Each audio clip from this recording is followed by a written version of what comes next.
To face off at Dallas Stadium. We do have team coverage across the area from the stadium to Texas Live all the way to the transit stations, helping to move fans into Arlington. It's going to be a really exciting afternoon. We want to start right off at Dallas Stadium, where Fox 4's Mike Ducey and Casey Stiegel are live with the build-up to this match.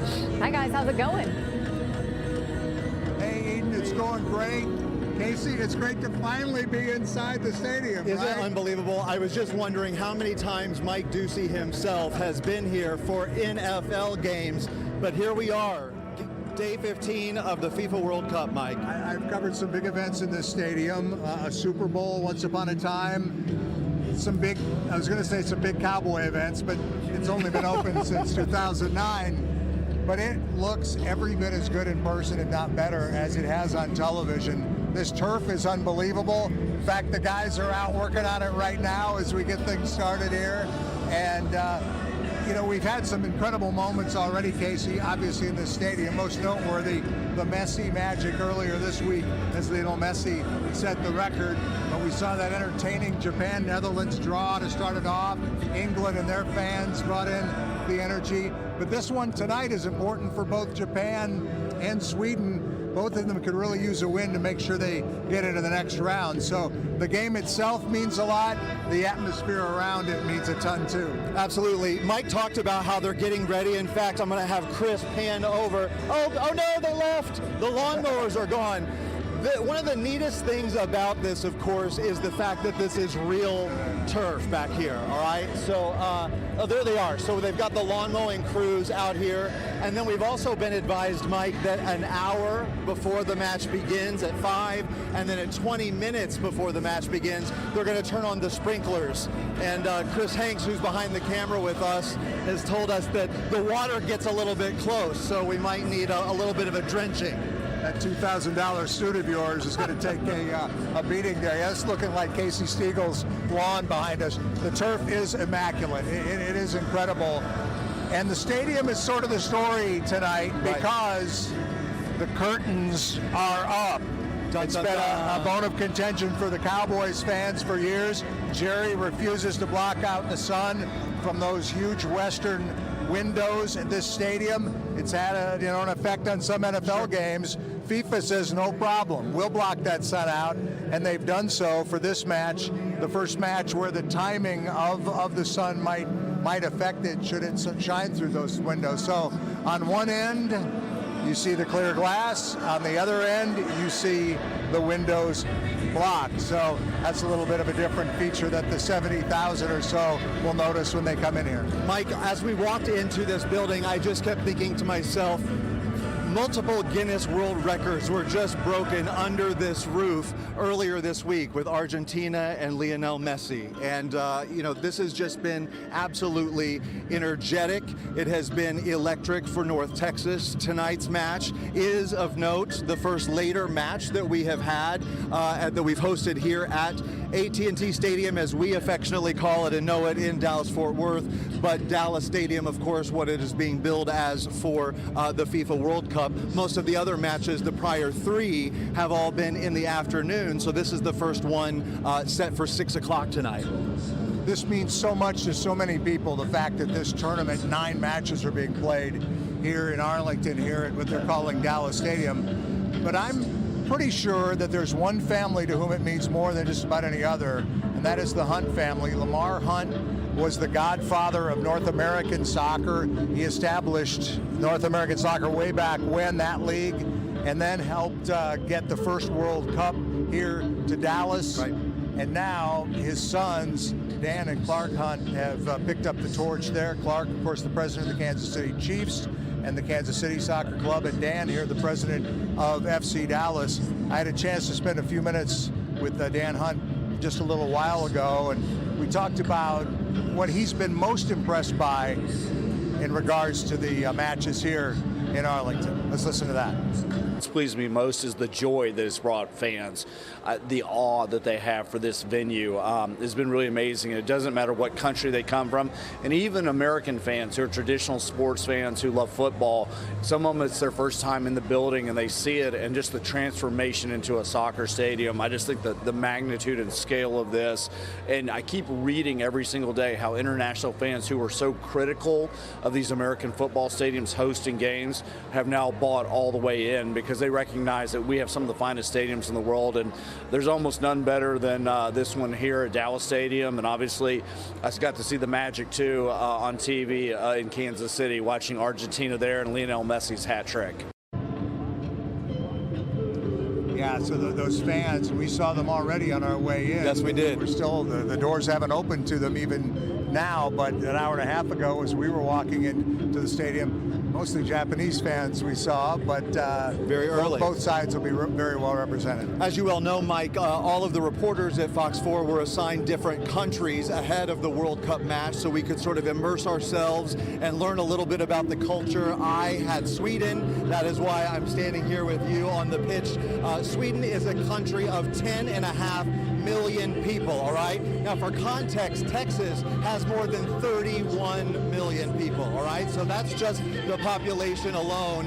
They have come close before. In fact, they were runner-up in the 1958 World Cup against Brazil.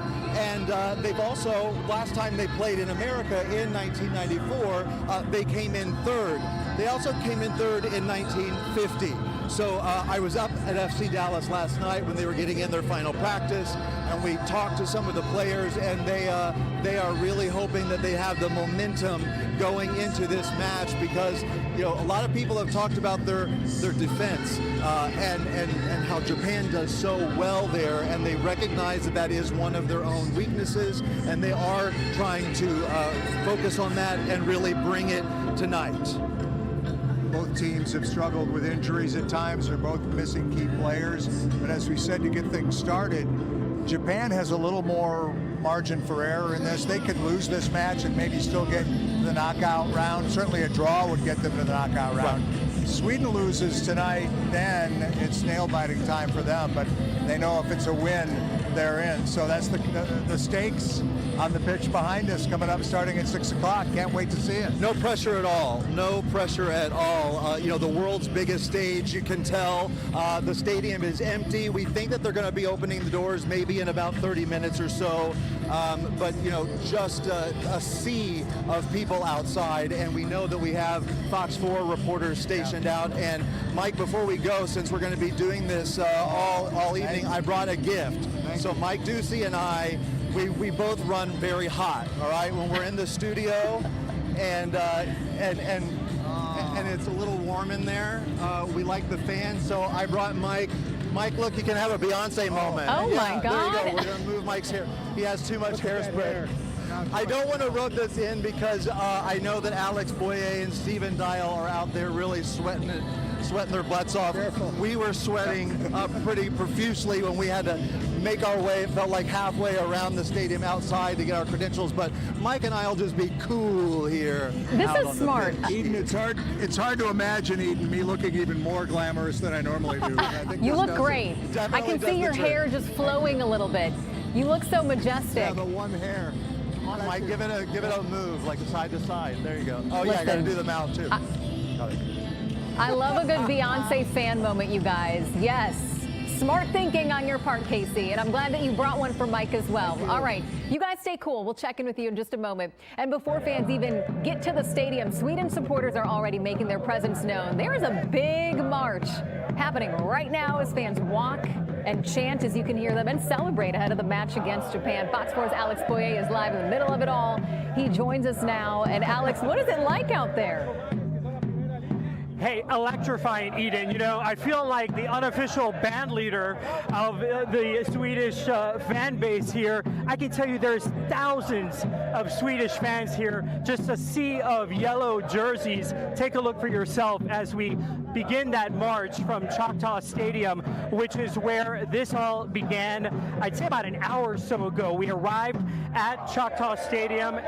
The group was just like this, lively as ever, all piled inside of Choctaw Stadium, some getting on top of beams, leading the chants, and this is the result. It has been a non-stop fan fest for these Swedish fans as they continue their march towards Dallas Stadium for that very important match against Japan. As we know, it's really critical for Sweden in this game. They want to make it to the knockout round, and they are bringing the noise and the energy to support their national team today. Let's listen in for a second.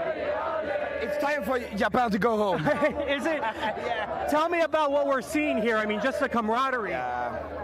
We love your country. God bless the USA. God bless you. Thank you. All right, and they're taking a quick stop here a second. Let's take a look and see what they're about to do.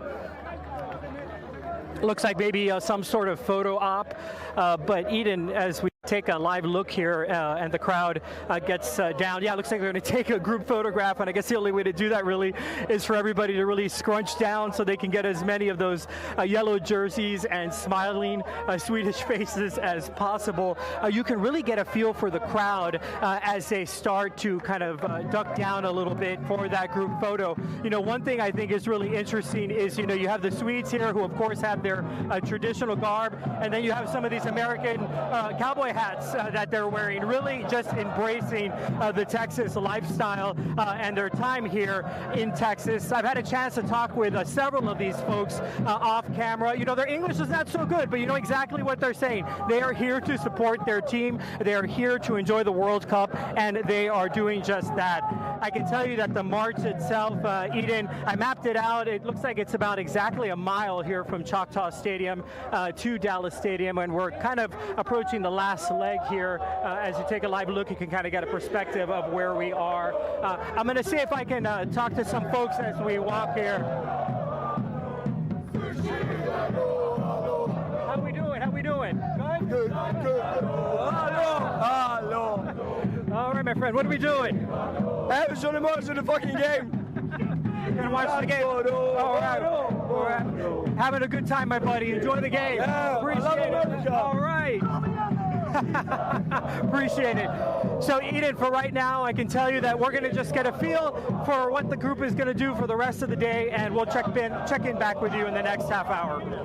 All right, Alex. I mean, I love to see that we're learning their chants, we're learning about their culture, and as you mentioned, they are embracing, you know, the Texas culture, the Western culture with their cowboy hats, and they are certainly learning all about Texas during their stay here. We'll check in with you soon. Thank you, Alex. Let's go ahead and take a live look right now from our tower cam. Dallas Stadium standing tall in Arlington as fans make their way in for Japan versus Sweden.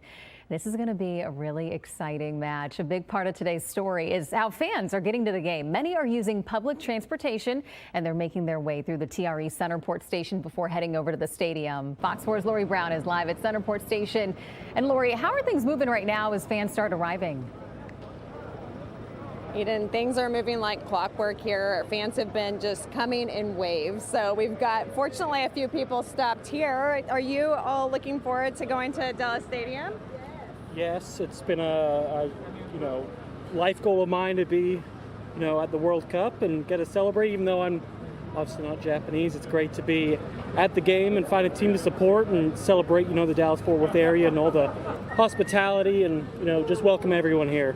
Are you from Dallas-Fort Worth? Yeah, I live in Fort Worth, so, pick a team, pick a game, cheer as loud as you can. Okay, and what led you to choose Japan? Ooh.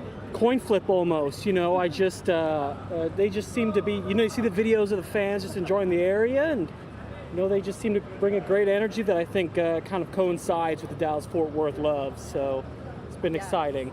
It's easy to get behind Japan with the way they're so respectful and picking up the trash after the game. I think that we all could learn a little bit from them. Amen. If don't tell my wife that they do that. I don't want her to start figuring out that they can do that. Not so much at home myself, but we're going to expect to see you do that today. You know what? Front row, I'll be there. All right. Well, we will let you get on to the game, and we'll wish you well, and I know that you're going to enjoy it. Thank you, guys. Stay safe. All right. So you can see that from the TRE train, fans come through here. There's a line that has a switchback built in, and I can tell you though I've not seen it full to capacity. And hey, can you talk to us? We noticed that these ladies, they have both a Japan and Sweden flag, so we're touched by that, and we're seeing a mix of fans that are from Japan and Sweden, and also you've got the USA fans mixed in here. But the traffic flow, as you can see, I mean, they're not even stopping long enough for us to be able to talk to folks from here. They go on to this charter bus system, and you can see plenty of charter buses. There's never a backup, never a line, both for the crowds that are going to the stadium as well as when they're leaving. It's a system that's been working remarkably well. So, Eden, back to you. All right, Lori, very reassuring, I think, for many of us to see that the lines are moving along very smoothly. We're taking live pictures right now as Sweden's team is getting on the bus. So they're going to make their way over to Dallas Stadium once everybody boards that bus there. We're watching them walk. Some of the players you can see there wearing the yellow and blue. That is one of their star players getting on the bus. And that game, or that match, I should say, will start in less than 3 hours. So they have ample amount of time to make their way over to to Dallas Stadium and to get some practice in. All right, and of course, and to warm up. Like we were talking about, it is hot out right now. It says 89 degrees, but I'm sure it feels a lot warmer outside. Our Josh Johns is here now. And Josh, as people make their way outside, what can they expect going into the afternoon? Yeah, it is going to be warm and muggy, but thankfully we aren't dealing with those triple digits like what we tend to see this time of year. And really, when you factor in the humidity, it's not all that bad, feeling like 90. By the way, 88 running around 31 degrees Celsius for anyone tuning in that's joining us from outside the country. 32 degrees Celsius is what it feels like. You can thank the dew point that's come down a bit. The air is relatively dry compared to what we were dealing with just a week ago. And the reason we're cooler is because we have a disturbance coming over, bringing us a little bit of cloud cover, even a couple of showers right now. If you're watching out towards Rains, Wood, and Hopkins County, a couple of light showers there. But as we move back over towards the center of DFW and over Dallas Stadium, no showers in place. And I don't anticipate any for the match. That is the good news, as we are dealing with quiet weather in place. 89 degrees at DFW. You get out of the cloud cover, you can warm up pretty quickly, though. 97 Throckmorton,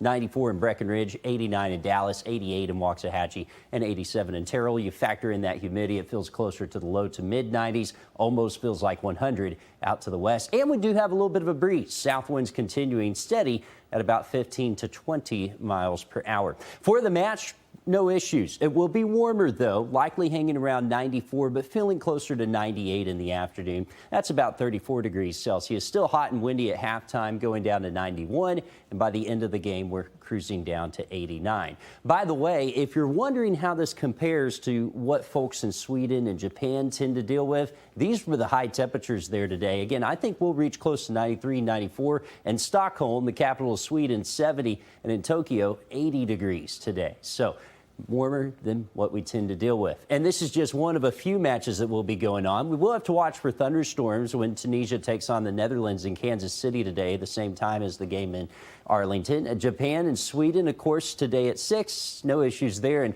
Turkey taking on USA later on this evening. 87 degrees out in Los Angeles when that game kicks off around 9 o'clock. I mentioned we're watching that potential for thunderstorms for the Kansas City game. Watch what Futurecast shows here. Again, this starts at 6, so ongoing thunderstorms here this afternoon. I think after around 6 o'clock, we start to see a lot of this activity try to taper off. Notice there are thunderstorms close by, though, and that is an outdoor stadium, so we're going to need to watch that match closely. That should clear out, though, by the end of the game. Meanwhile, on the West Coast, with the games between Turkey and America, as well as Paraguay and Australia, should see no issues there. I think for the San Francisco game, we'll see some marine clouds work in there over the bay, but LA should be pretty quiet, which is good news. Again, no issues there. If you're joining us for the weekend, the heat is really about to build. 96 for Friday, 98 for Saturday, and 99 for Sunday. We could see temperatures increasing to about 37 degrees Celsius or so Heat indices, they'll be running close to 104 to 105 Fahrenheit with mainly sunny skies holding on. And it's because this big dome of high pressure is starting to build over us. We've held this off as long as we could through the summer, but now this is going to start to build. That means the big heat starts to build in. It's going to take a while to get up to 100, a few days of this continuous heat, but eventually we'll burn it off. And as this high builds, we'll see a legitimate chance to hit the triple digits by next week, plus big heat building in the Midwest. Now, there is a little glimmer of hope that we could get some rain chances coming in by the end of next week. That's because a little tropical disturbance may form on the bottom half of that high and try to roll into the Texas coast, bringing some showers. But for now, expect dry and hot weather to be building in here in that 7-day forecast, which looks like this. A 10% chance of a stray storm tomorrow.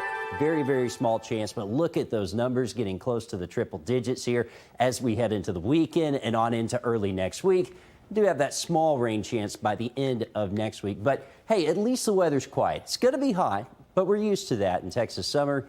And I'm sure our friends will acclimate to it just fine as long as they stay hydrated. Always finding the silver lining for us, Josh. Thank you. Okay, and just outside of the stadium, Texas Live is turning into a major gathering spot for fans before they head inside. Fox 4's Stephen Dial is live there right now. Stephen, what does the scene look like there?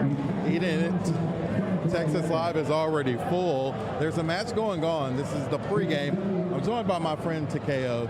I met you a couple of weeks ago. He went to the first Japan match 2 weeks ago. Then you just got back from Mexico. Now you're in a couple of hours about to head in the stadium. How do you feel? How have you enjoyed? He lives in the United States, but how have you enjoyed being in Texas? It's amazing. So first of all, when I met you, I didn't know anybody in Texas. You're the first one. How appropriate is it that we come on the last day here? So I'd like to really thank the people of Texas. People of Texas, they say everything is big.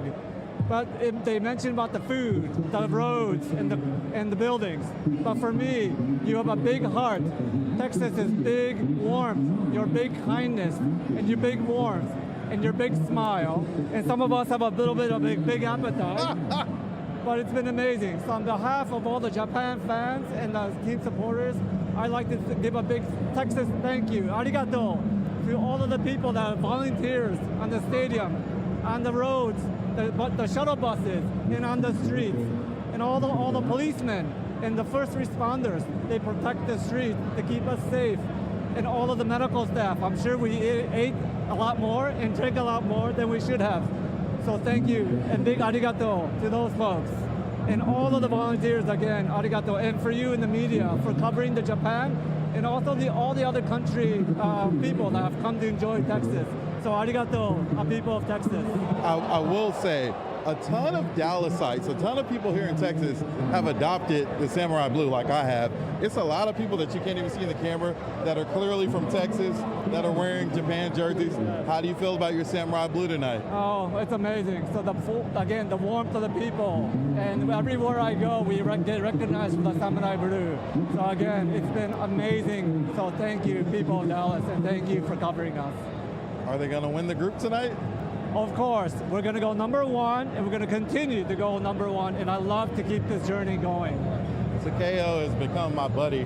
His whole family is here, and they have tickets to a knockout round game too. So hopefully you get to go to Houston. That's what I'm hearing. But I mean, the vibes are great here, Eden. Texas Live never disappoints. It's a full house already, and we're not even at game time. So can't imagine what it's going to look like in a few hours. And it is already very loud and noisy there. You can hear some of those fans, and they are certainly counting down the minutes until that match starts. So nice to hear the admiration that people have for Texas and how we're learning so much about all the different cultures and people coming here to North Texas. Thank you, Stephen.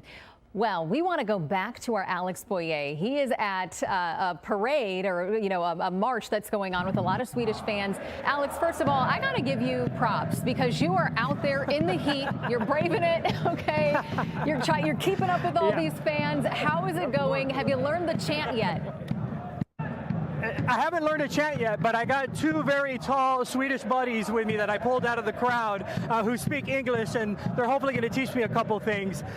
Tell me what it's been like being here in Texas. It's been amazing. It's wonderful people, city, everything was great. Yeah, you said you were in Houston, right? Yeah. Also good. Yeah, but Dallas better. Yeah, Yeah, it's more party now. Tell me about what's going on behind you. How exciting is it to be a part of this crowd today? I mean, this is amazing. It's so, you can just look at it and you see the energy.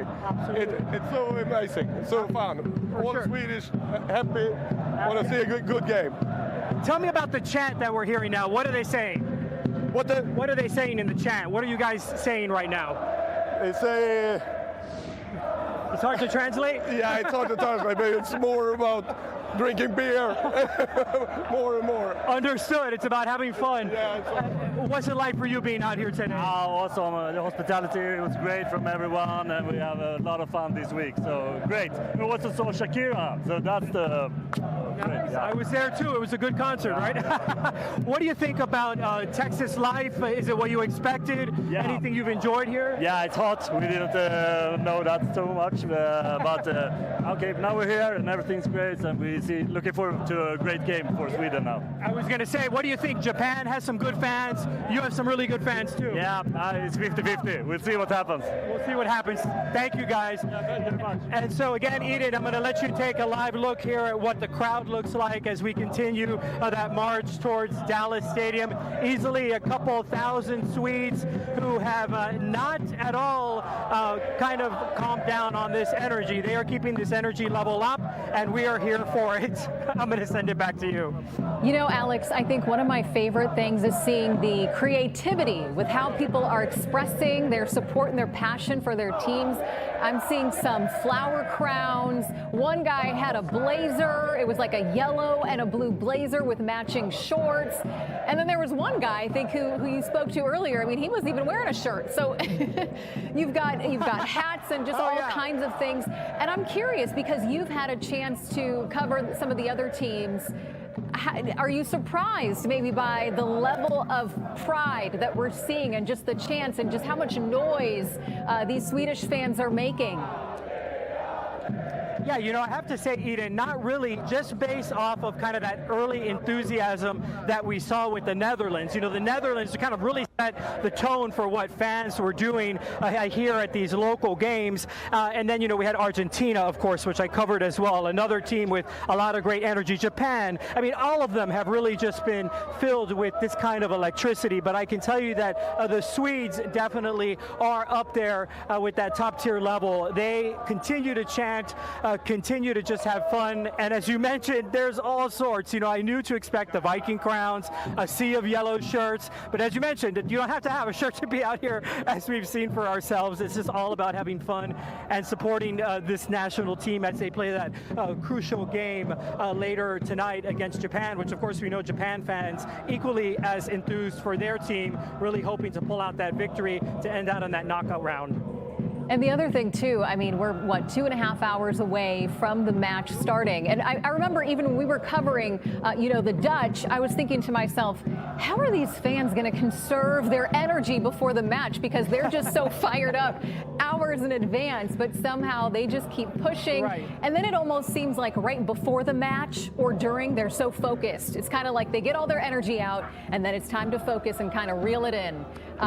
Do you think we're probably going to see the same here?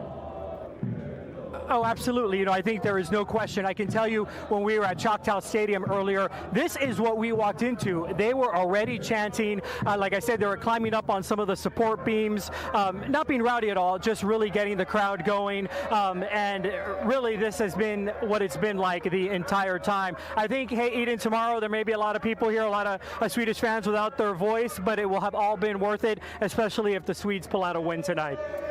And that's right. I mean, Sweden certainly wants to make it to the knockout round. And I know right now they're, you know, they're ranked third in Group F, but considering their history, and I know our Casey Stiegel touched on this a little bit, I mean, Sweden finished third in the World Cups in 1950 and in 94, and then it was runner-up against Brazil in 1958. So this is a team that, you know, you don't want to mess with. I mean, they have a history of making it far in the World Cup, and, you know, hopefully this will be the one where they're able to really push through. I'm sure our Casey Stiegel, who's been invested in this team for months and months covering this, because as you know, we have different reporters who have been covering different teams, is rooting for them to make it all the way out there. Alex, we're going to check in with you. We want to see if this crowd continues to grow, but I have to say I am already So impressed by the turnout because it is hot out there. I mean, we can't stress that enough. It is hot, so hopefully people are still staying hydrated as they are cheering for Sweden. So you said this started about an hour ago, correct? Yeah, I would say, so the march itself officially started at 3 p.m., but as you can imagine, fans who have flown in here from, out of the country especially, are going to want to enjoy as much time as they can, having flown all this way to be here. So they've been partying for some time, but yeah, it officially started at 3 p.m. with this march that you're now seeing.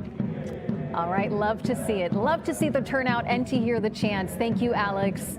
Okay, now we want to go over to Casey Stiegel and Mike Ducey. They are inside a Dallas stadium right now. Guys, where are the Beyonce fans? We're letting them charge. We have to, of course, conserve our batteries. We are lucky, Mike, that we're in the air conditioning. Yeah, it feels pretty good in here.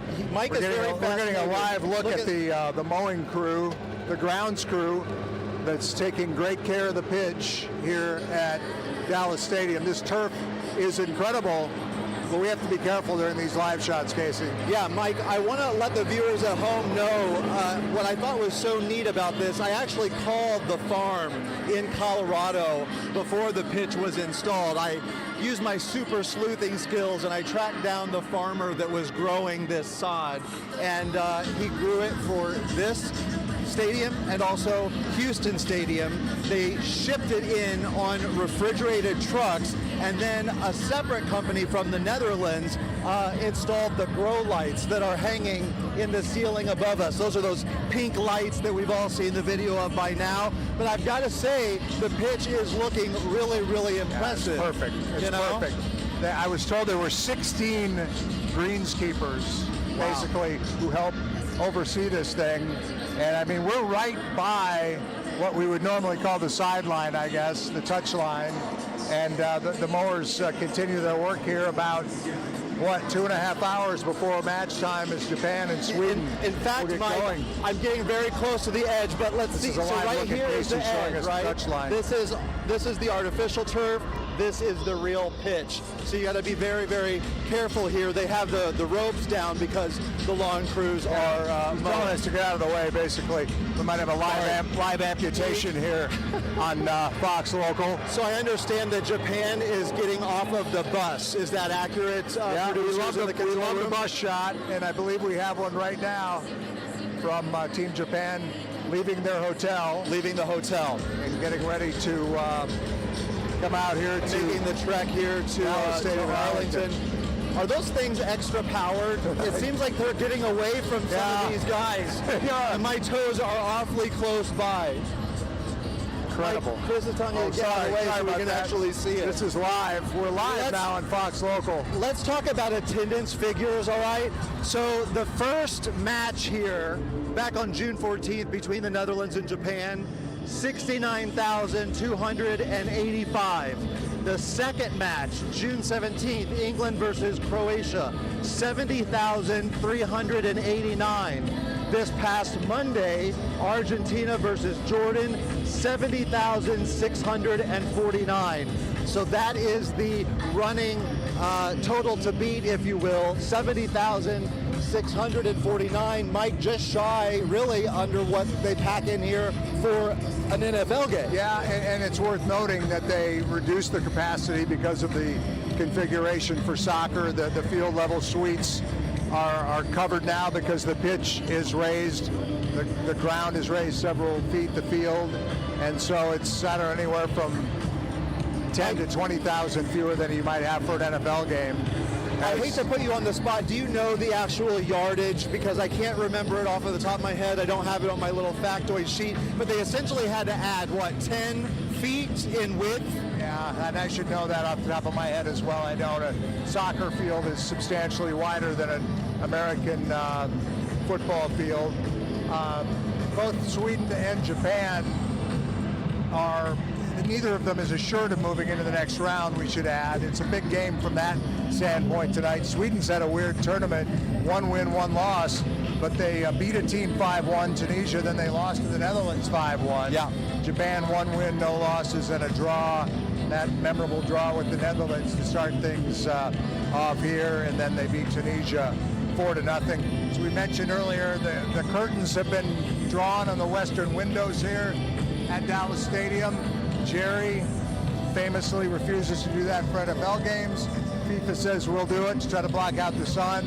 Ironically, from what I can see, it's kind of an overcast day today, so I'm not sure how necessary there would be, but on the east side, it's business as usual. On the west side, the windows are obscured, so the sun will not, should it come out, won't be blinding any of the players as they run in that direction. Of course, in addition to the game, they're also doing a lot of spectacles here. We were just told by some of the credentialing managers who are dealing with all of the press along the lines here that they have a big light show planned for halftime. And so they've already turned down the lights. We've been in here now for a few hours before the doors officially open to get into position.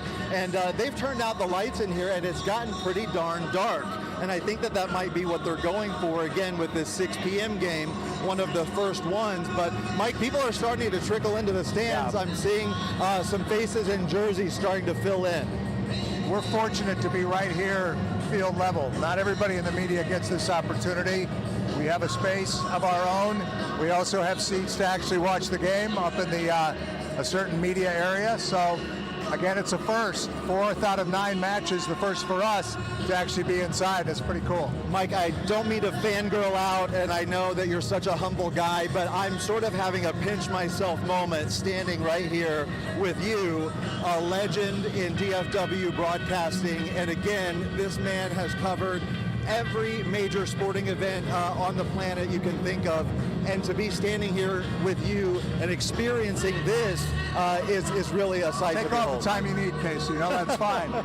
That's very kind of you to say. I'm not just saying that. I really, so lucky truly to have mean you it. back at Fox 4 for the second time around. Thank you. You do a tremendous job, and looking forward to watching the match with you here tonight and talking a lot more about it in the hours leading up to it still. Japan and Sweden get it going at 6 here tonight on Fox 4. Much more to come. Eden, back to you. Certainly a treat, Casey. Absolutely. And you know what? He's even covered the last time that the U.S. hosted the World Cup in '94. So very nice to see you two together. Okay, we want to move on, though, to Lori Brown, who is at Centerport Station right now. It looks like the line is growing, but it seems like it's still moving along. How are things looking now, Lori? Well, that's exactly right, Eden. It is growing. We've now got several layers of switchback going on, but it has continued to move. And this is about as busy as it's going to get, about 2.5 hours before game time. So, hey, let's talk to some of the folks about what they think. Do you guys, can you speak English? Yep, a little. How are you doing? I'm feeling excited.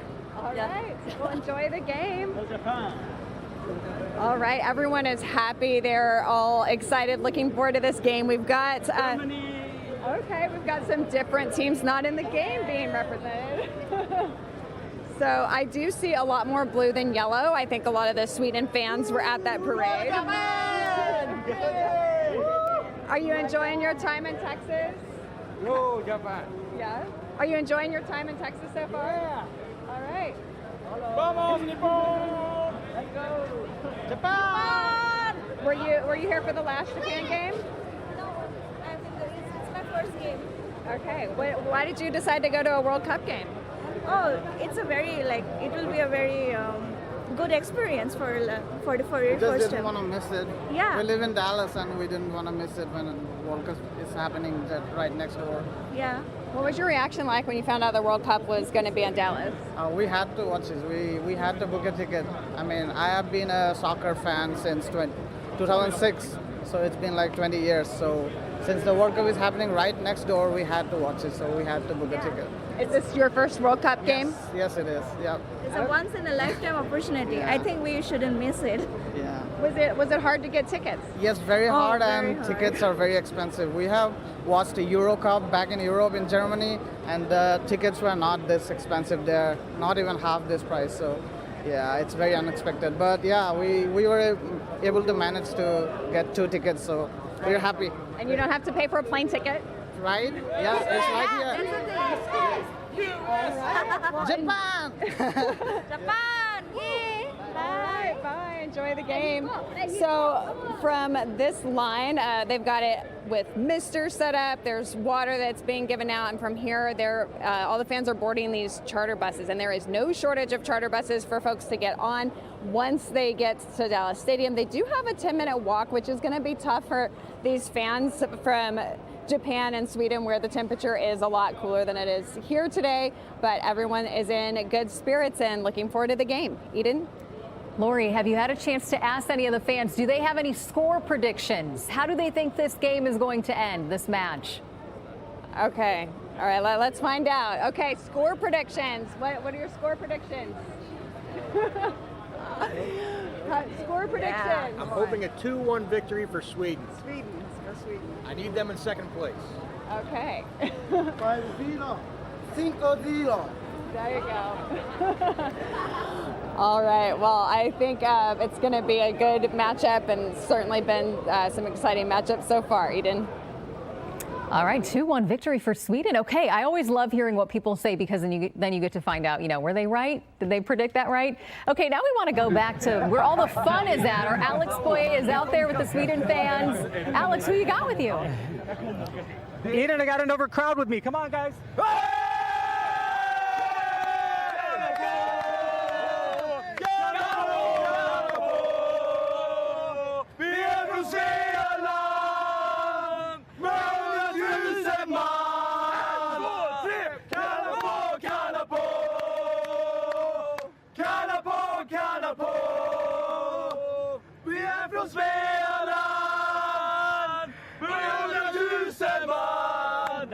Nice, you guys. I don't know. Are you Ibra? No, I'm not. Hey, I saw you guys having. I saw you guys having some fun with a Japanese news crew, right? We did. Yeah.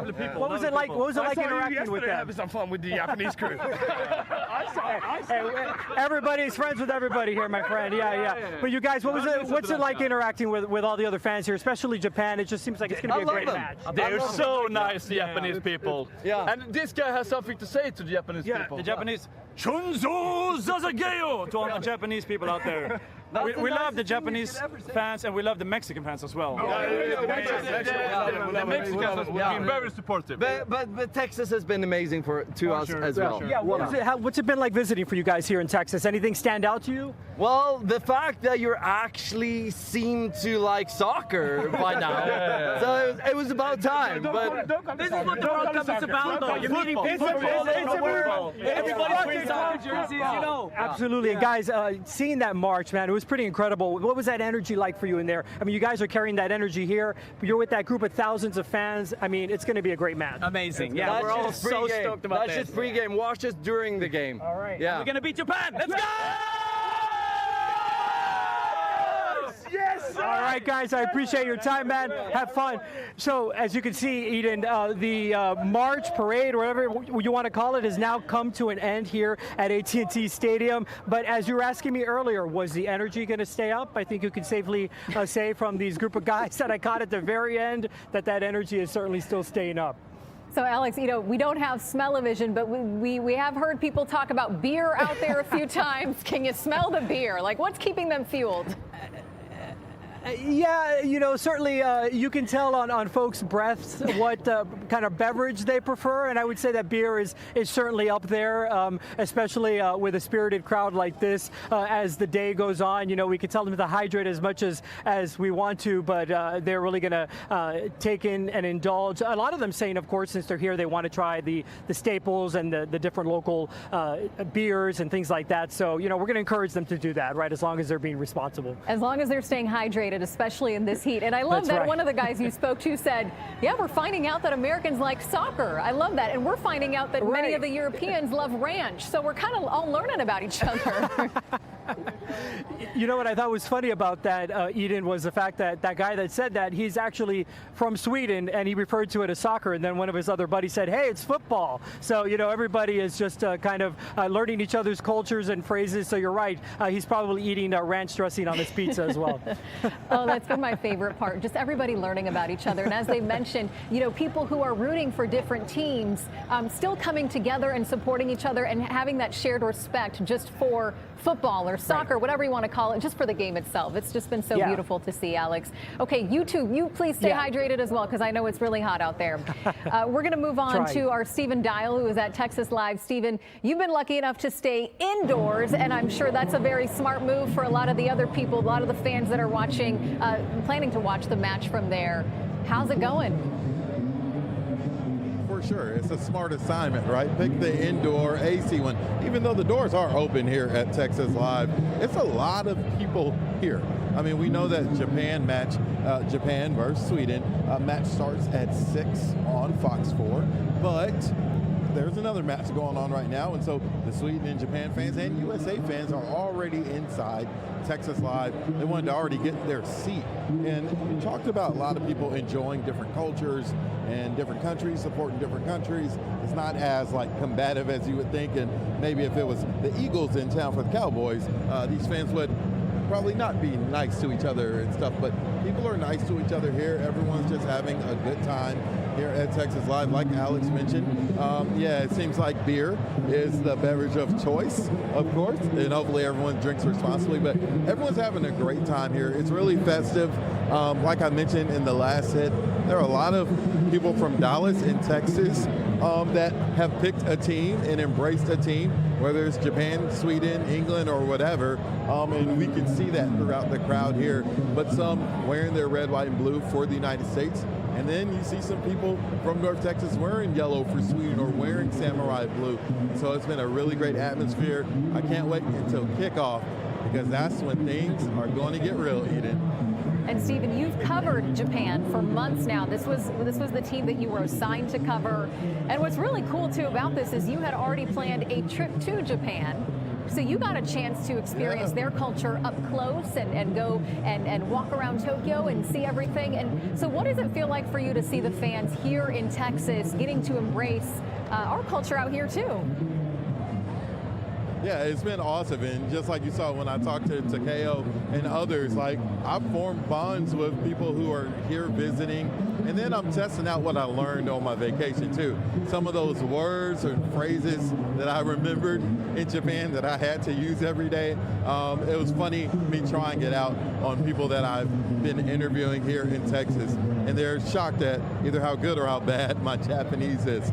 But it's been awesome being able to go there the month before the World Cup, and then now report on people coming here from the country that I just got to visit. It's definitely an awesome experience, and I definitely want to go back. I think I might have a few couches to crash on if I need one when I go back to Tokyo. You have made a lot of friends, and I also love how you've just embraced their culture. I mean, you've got the custom jersey with the shoes to match. You've just gone all out. You've been waiting for, okay, yeah, show it off. That's nice. Yeah. The number 4 got for the Fox 4 4. from Fox 4. I love it. Yeah. I love it. Just a little something, a little drip.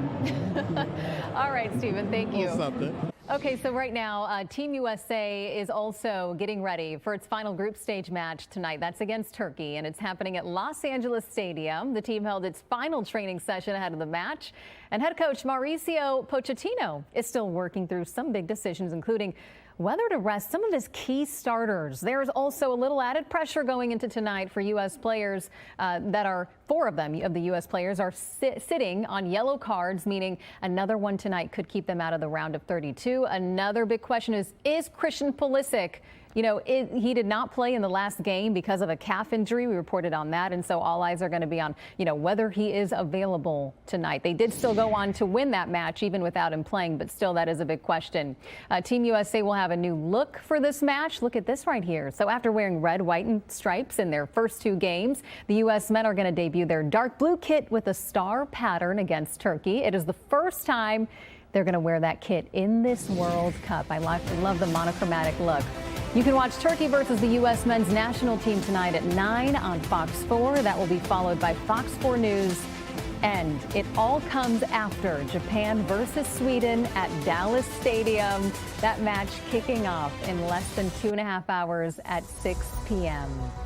What a treat this has been. Okay, so we want to go back. We want to see all the fun that is happening.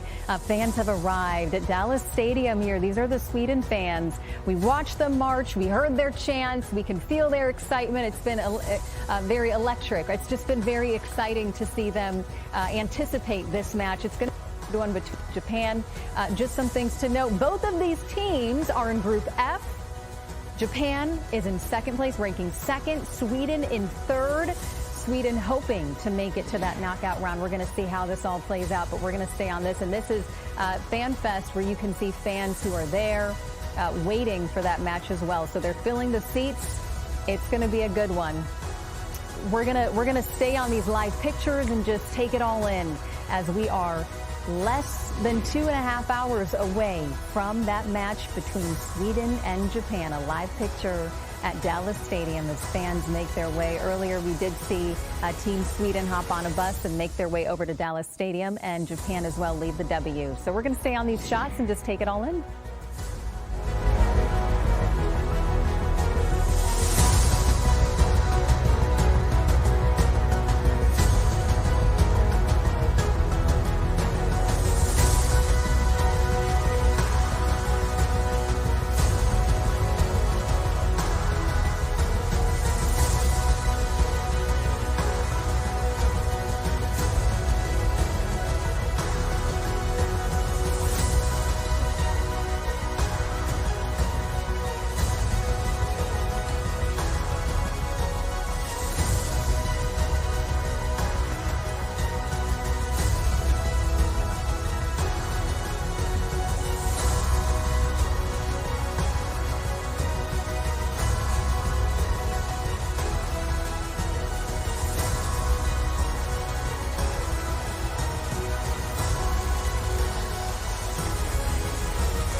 Earthquakes topple buildings in Venezuela, leaving more than 100 people dead.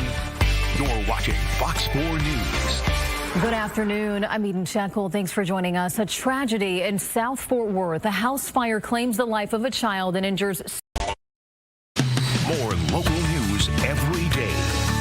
You're watching Fox 4 at 4. It is a sea of yellow and blue today at Dallas Stadium as fans get ready for the showdown between Sweden and Japan. I'm Eden Shekel. Thanks for joining us on Fox Sports 4. The winner of today's match will lock in a spot for the next round. We are covering the excitement inside and outside of Dallas Stadium. Chaos in Fort Worth after a house fire claimed the life of one child and injured several others. We're hearing from the bystander who jumped into action. And a major disaster unfolding in Venezuela after two powerful earthquakes leveled buildings and killed nearly 200 people. But first, a fire tragedy at a Fort Worth home. One child died and 3 others are in critical condition. Firefighters and a bystander pulled the victims from that burning home where a family of 7 lived. Fox 4's Dion Anglin is live with the latest. Dion. Hi there, Eden. Fire swept through the single-frame home, not only destroying the structure, but claiming the life of a child and injuring others.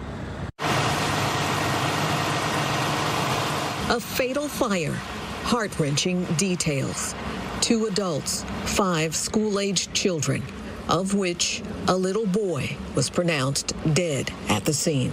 I'm driving by, and I seen flames of fire. And whenever I see the fire, I heard some screaming. Leon Segura was driving home after spending time out with friends. It was 3 a.m. He saw a girl in the front yard of the burning home. She was on the phone, perhaps with 911. She was telling me that her siblings were still inside. So whenever she told me that, I was trying to get in through the front, and it was just so hot. I couldn't get in, and I kept on hearing screamings and crying. So that's whenever I ran to the back. Segura had to break the glass on a locked door. His story, his injuries suffered, paint a scenario hard to imagine. I went ahead and grabbed my bandana and I wrapped it around myself, and I went inside, and thank God that I went inside, because as soon as I did that, the little girls were already on the floor. I grabbed one and I took them outside to the back, went back for the other one, took that one to the back, and then I carried the first one I carried all the way to the front, and then went back for the other one. The next detail underscores the danger he defied. And as soon as I grabbed the last child, I put her over my shoulders, and that's whenever the back house started booming and banging, and explosion started, or whatever it was, but it just started exploding. Unfortunately, we've got one fatality from this fire. We've got 2 children that were taken by care flight to a burn unit. We had another child that was taken by ground ambulance to a local hospital here in Fort Worth. There was another child that was unharmed in this event, and there were 2 adults that live here at the home too. So what we know is there are 7 people that live in this home. Segura was treated for his injuries, at least those that are visible. The first thing I told myself was, Lord, help me. Lord, help me, I need you right now. Just hit me hard, and I just knew I just had to go in there, my life or not, I had to do what I had to do, and I'm glad I did it. Now, we know one child was taken by ambulance to Cook Children's Medical Center here in Fort Worth. The 2 who were flown by air ambulance went to the Parkland Hospital's burn unit, and there is no word at this hour on their conditions. That's the very latest live. Eden, back to you. Dion, thank you. The number of dead and injured continues to climb in Venezuela following the country's most devastating earthquakes in more than 100 years. And the U.S. is lending a helping hand to rescue and recovery efforts. Fox 4's Sean Rabb is in the newsroom with the very latest. Sean. And you mentioned earthquakes, plural. That's exactly what happened Wednesday evening about dinner time in Venezuela. Extremely rare. Twin earthquakes measuring 7.2, then 7.5. At least 188 people are dead, more than 1,500 injured. Let's look and listen now at the sights and sounds as the quake hit.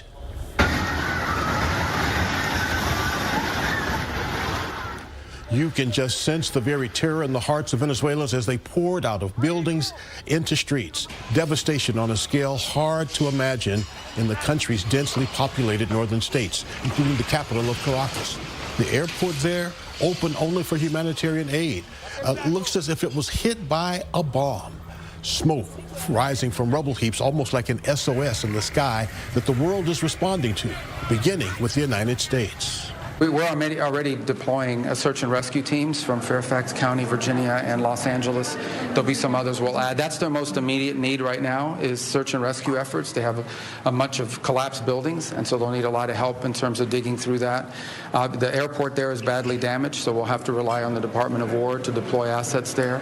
And then we're also helping them with some overhead imagery, especially in coastal areas where they don't have full visibility over what the damage has been and what the impact has been. Rescue workers have been able to pull people out of rubble piles like this woman and then this man hurt but getting to help after emergency crews found him. And listen to the applause and cheers as he's being wheeled out on a stretcher.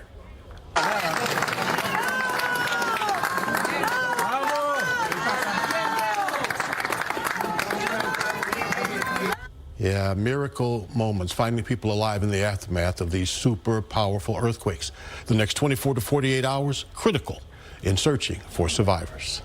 Critical indeed. Thank you, Sean. Turning now to the weather. Temperatures continue to rise across the Metroplex while winds are going to pick up throughout the weekend, and it won't cool us down much. Fox 4 meteorologist Kylie Capps is here now. Kylie. Hey, Eden, this afternoon has actually been fairly tolerable thanks to a disturbance producing abundant cloud cover across the immediate Metroplex. For most of us, that's held us in the upper 80s and low 90s. There's still that added heat index to deal with. Several disturbances are parading across Oklahoma this afternoon and continuing into central Arkansas with several strong storms ongoing well to the north. That disturbance has allowed for a couple of showers to pop up in the humid air across parts of Ellis County and far western Henderson County this afternoon, seeing one little spotty shower south of I-20 and eastern Kaufman County, but that's it. Far away from Dallas Stadium for this evening's match. Again, kickoff right around 6 o'clock. I expect temperatures to be in the upper 80s and low 90s by kickoff. Those winds really breezy and out of the south, sustained between 15 and 25 miles per hour. Mostly sunny to partly sunny skies can be expected until sunset, and then by the time the sun goes down, temperatures will hover into those upper 80s. Mostly clear skies, and I expect some extra clouds filtering in by sunrise tomorrow. Right now at Dallas Stadium, we're sitting at 89 degrees. It feels like 92, though. That's that added heat index. Most of us feel like the mid-90s. Several spots, though, do feel like those very low triple digits, and that's where we're going to keep the heat index in the coming days, likely ranging between 100 upwards of 105 through the entire weekend. We keep very low shower chances around through the rest of this evening and even tomorrow, thanks to a weakness in that ridge of high pressure. Before that high pressure strengthens, heats us up, and dries us out as we head into the weekend. I'll have a closer look at that weekend forecast coming up.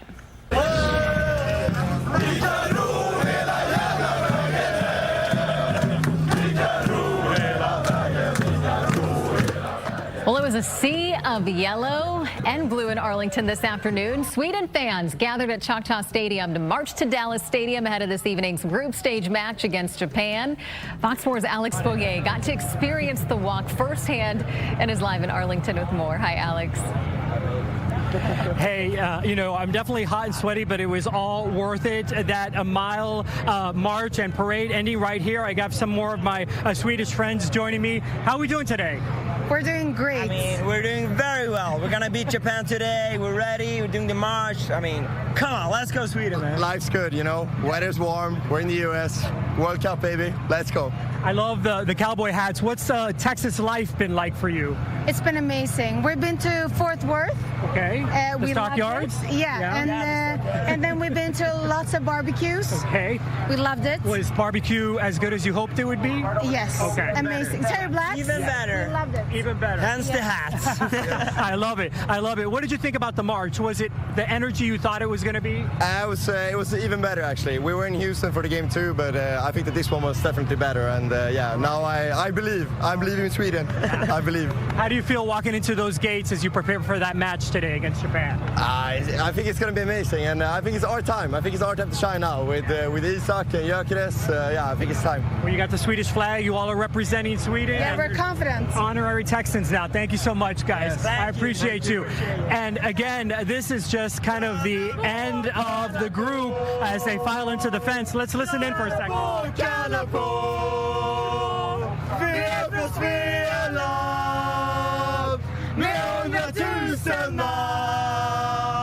Very, very happy people, to say the least, Eden. And of course, we expect this momentum to build as folks get inside Dallas Stadium, get their seats, and prepare for that big match tonight. But I can tell you that there were easily a couple thousand Swedish fans that took part in that march, and a lot of Japanese fans on the sidelines wanting to take pictures. I actually took a picture for a group of Japan fans and Swedish fans that wanted to get together. So clearly a very friendly rivalry, at least off the pitch.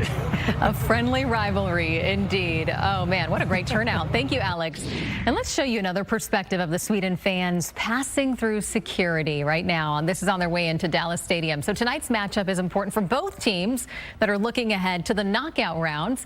Fox 4's Mike Ducey and Casey Stiegel are live inside of Dallas Stadium with the latest. Hello, guys. Hey, it's the 4th of 9 matches in here, and we're finally inside. Yeah, and now the fun begins, Mike, because the fans are coming in, and it is going to be a wave of blue and a wave of yellow. Who do you think will have more people here? I'm guessing maybe Japan will be slightly more represented. That was, I think, the case before, but you know, as you heard from Alex, Sweden's well represented too.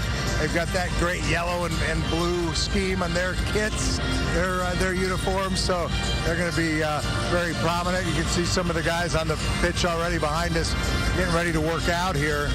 Both of these teams could use a win to make sure they get into the next round. There's a little bit of room, margin for error there, but it's an important match in case we've got so many memorable moments already in this stadium for World Cup. The Messi magic. The Netherlands started the tournament here with Japan and that memorable draw. England was here, so a lot to live up to for these guys today from an entertainment value standpoint. 100%. And the world records that were broken in this building on Monday. You know, we need to point out one of the interesting parts about Sweden is their base camp is right here in North Texas at Frisco Stadium, where they host FC Dallas. I was just up there last night with the players getting in for final practice, and the coach held a press conference, and they were saying that Team Japan, Graham Potter, the head coach for Sweden, was saying that Japan is a very cohesive team. They know that, and that is something that they're trying to build in with their play tonight, because Sweden will not be out of the match altogether if they don't win tonight, but the stakes are pretty high because Japan has 1 point more. Yeah, Sweden could use at least a draw to pretty much ensure getting in the next round. Frankly, Japan could probably afford to lose the match and still get through, but obviously would rather keep the momentum going. Let's talk about the stadium real quick. It's going to be one of the talking points for a lot of fans who've been in here before, maybe many times. They're going to look down to the west, and they're going to notice that the windows are magically obscured, something that the Cowboys and Jerry Jones have never figured out a way to do. They've never been able to figure out a way to get the sun out of there. Well, FIFA says we can do it. One end, we have light streaming in. On the other, it's blocked, so the sun won't be a factor tonight. Yeah, the sun is not coming in on this pitch. It is freshly mowed. We understand that an hour before the start time, they're going to start the sprinklers up, so we're going to have to move in a little bit closer because this is extremely special to be down here on on the pitch. You know, when we talk about all of the press, Mike, FIFA credentialed some 14,000 people from all over the world to cover the FIFA World Cup. Of course, not just here in Dallas, but also in Mexico and Canada as well. So it is a massive undertaking. But because of FC Dallas being the base camp for Sweden, they're not jumping right off of a plane. And that kind of goes back to the point of why we're bringing that up. Just logistically, it is a mind bend getting these teams to and from. You mentioned FC Dallas, and I talked to that club's president, Dan Hunt, a few minutes ago. Of course, his family's so instrumental in North American soccer and in bringing the World Cup here for a second time. His father, Lamar Hunt, was maybe the most important American in terms of bringing it here the first time in '94. I asked Dan what to him was most special about having these matches here in the stadium. Pleased me most is the joy that has brought fans, the awe that they have for this venue has been really amazing. It doesn't matter what country they come from, and even American fans who are traditional sports fans who love football, some of them it's their first time in the building and they see it, and just the transformation into a soccer stadium. I just think that the magnitude and scale of this, and I keep reading every single day how international fans who are so critical of these American football stadiums hosting games have now bought all the way in, because they recognize that we have some of the finest stadiums in the world, and there's almost none better than this one here at Dallas Stadium. And obviously I got to see the Magic too on TV in Kansas City, watching Argentina there and Lionel Messi's hat trick. Some of those fans are streaming in right now to see this beautiful building for the first time.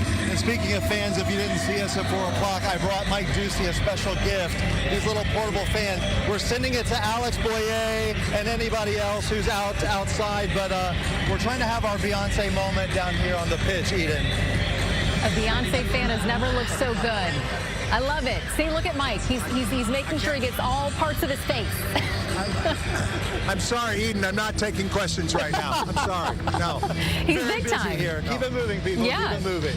The Mike Ducey. He's big time. Well, you guys, the music is bumping in there. It's very loud. Oh, not under the armpits. Thank you so much for...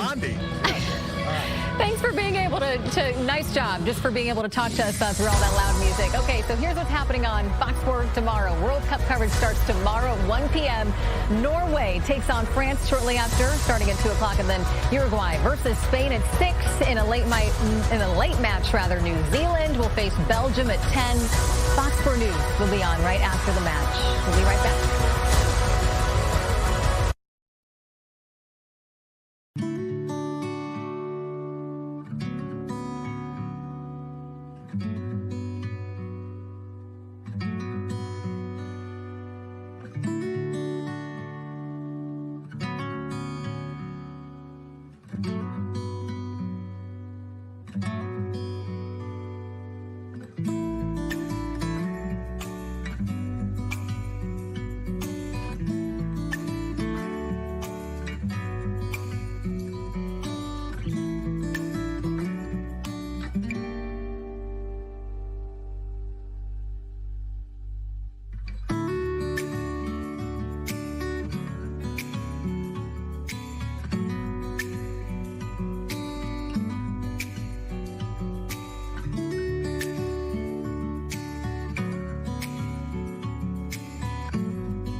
The Supreme Court released two major rulings this morning on immigration. One ruling allows the Trump administration to turn away asylum seekers at the U.S.-Mexico border.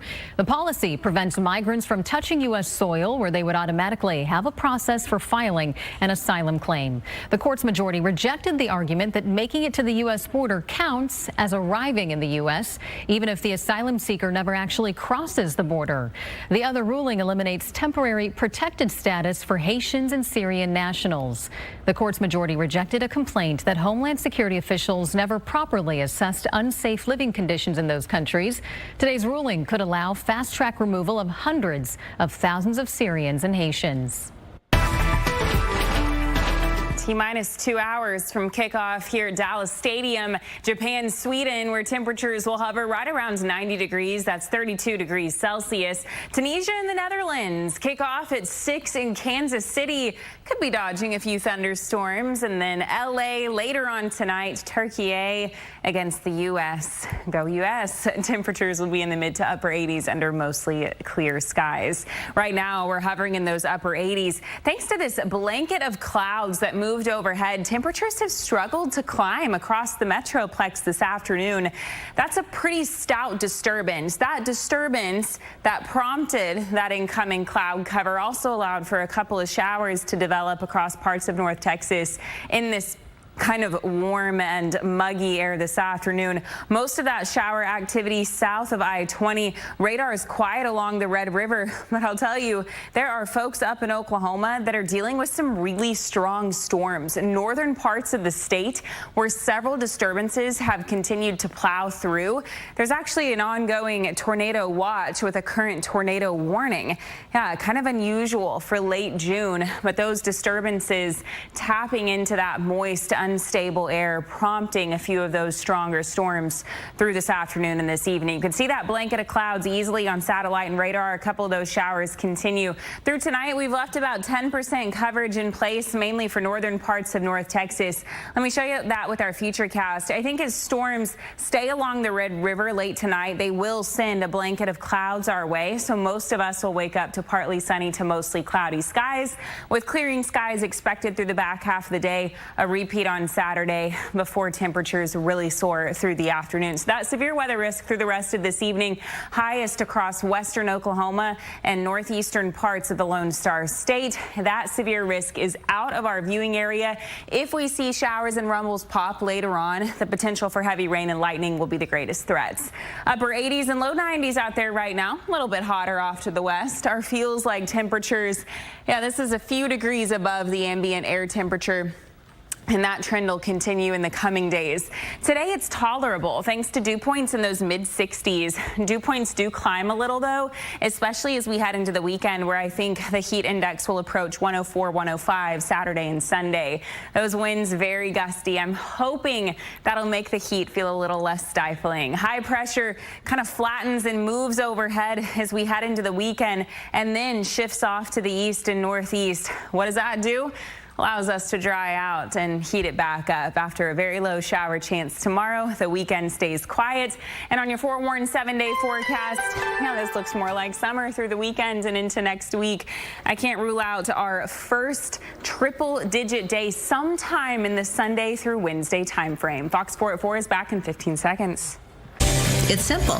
Nobody can do what we do. We'll build you this reclining sofa right here in our Dallas factory with all the qualities of a $1,000 sofa for just $699. Home Zone. Like Texas, we're different. You're watching Fox 4 at 4. The Texas Hill Country continues to rebuild after the deadly floods on July 4th. Our Peyton Yeager traveled to communities along the Guadalupe River impacted by those floods. Through all the devastation, Kurt Griffin with the Hunt Volunteer Fire Department says it brought the community together, with people donating their money and time to the recovery efforts. Griffin says a call with the family of an 8-year-old girl who lost her life at Camp Mystic sticks with him. This is Seal Stewart's grandmother, and we want to give you some money to buy a truck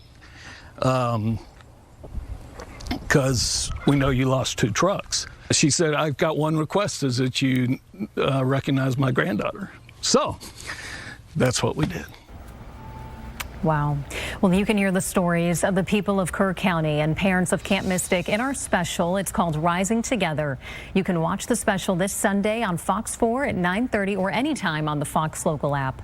More Fox 4 News after this.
Waymo recalled more than 3,800 autonomous taxis. The recall affects vehicles that use the company's 5th-generation automated driving system.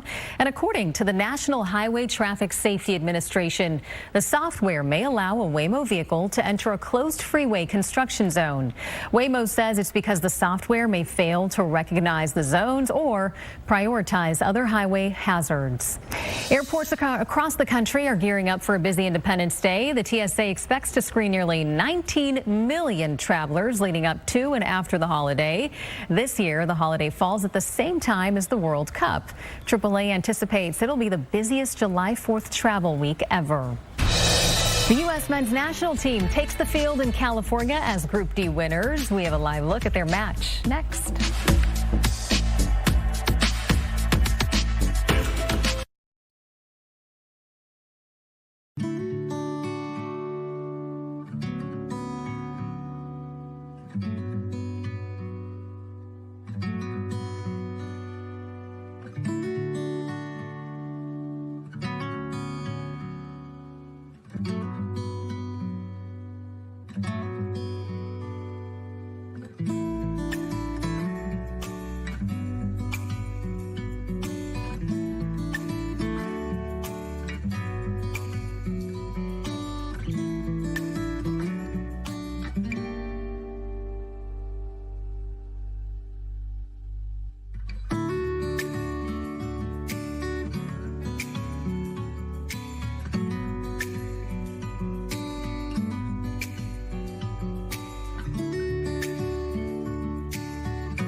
Welcome back. I'm Eden Shekel. Thanks for joining us this afternoon on Fox 4 at 4. We're a little over an hour away from Japan and Sweden's match at Dallas Stadium. Sweden made their departure to the stadium this afternoon, and fans were there to send them off. Across North Texas, though, fans have packed watch parties, including at Texas Live. Fox 4's Stephen Dial, who has been covering Team Japan during the World Cup, is live with a look at that watch party there. Stephen. Eden, we're on the ground, so we're among the people here. As you can see, these guys are y'all having drinks. Got the samurai blue going on. Japan! Japan! Where are you from? We're from here. We're from here. Yeah. How excited are you to see the samurai blue in about an hour? Oh, we're super stoked. It's so exciting here. The atmosphere is awesome. Yeah. Have you been following all the matches? I have. I've been watching almost every single matches. Yeah. How does it feel knowing so many international visitors are here in North Texas and experiencing Texas barbecue and everything else? Oh my God, it's awesome. Like we feel so welcoming that everybody gets to enjoy Texas and how big it is and how awesome it is. Yeah. Cool. Thanks so much. I'm gonna let you get to your drink that I can't have. Eden, I want you to walk around. We're walking around Texas Live. As you can see, I mean, it's very festive. I know Alex was with a lot of Sweden fans. The Sweden people are here. They're also in here in Texas Live. But a lot of blue and white. I would say it's half and half, depending on where you are inside of Texas Live. People having a good time. You got, how you doing? Good. Where are you from? Dallas. From Dallas. How have you been enjoying the World Cup being in Texas? Oh man, it's great. Everybody's just coming together. It's just a fun time for everybody. You said Texas Live was a good spot to watch the game? I like it. Everybody's close by, close to the stadium. It's good. Who do you think is going to win, Japan or Sweden? I think Japan's going to win, but I got family from Sweden, so go Sweden. Oh, he only said it because he looked at my jersey. It's cool. But it's a great time. Everyone's having a good time indoors, so not hot. So I'm enjoying it. Eden, back to you. I was going to say, did you bribe him to say Japan? Because we know your team Japan, Mr. Dial. He looks. All right. Thank you. We're taking a live look right now at Los Angeles Stadium. That is where Team USA will face Turkey tonight. The U.S. already won the group, but 4 key players have yellow cards, so they'll likely sit out tonight's match. Fox's Caroline Elliott is live from the stadium with more. Hi, Caroline.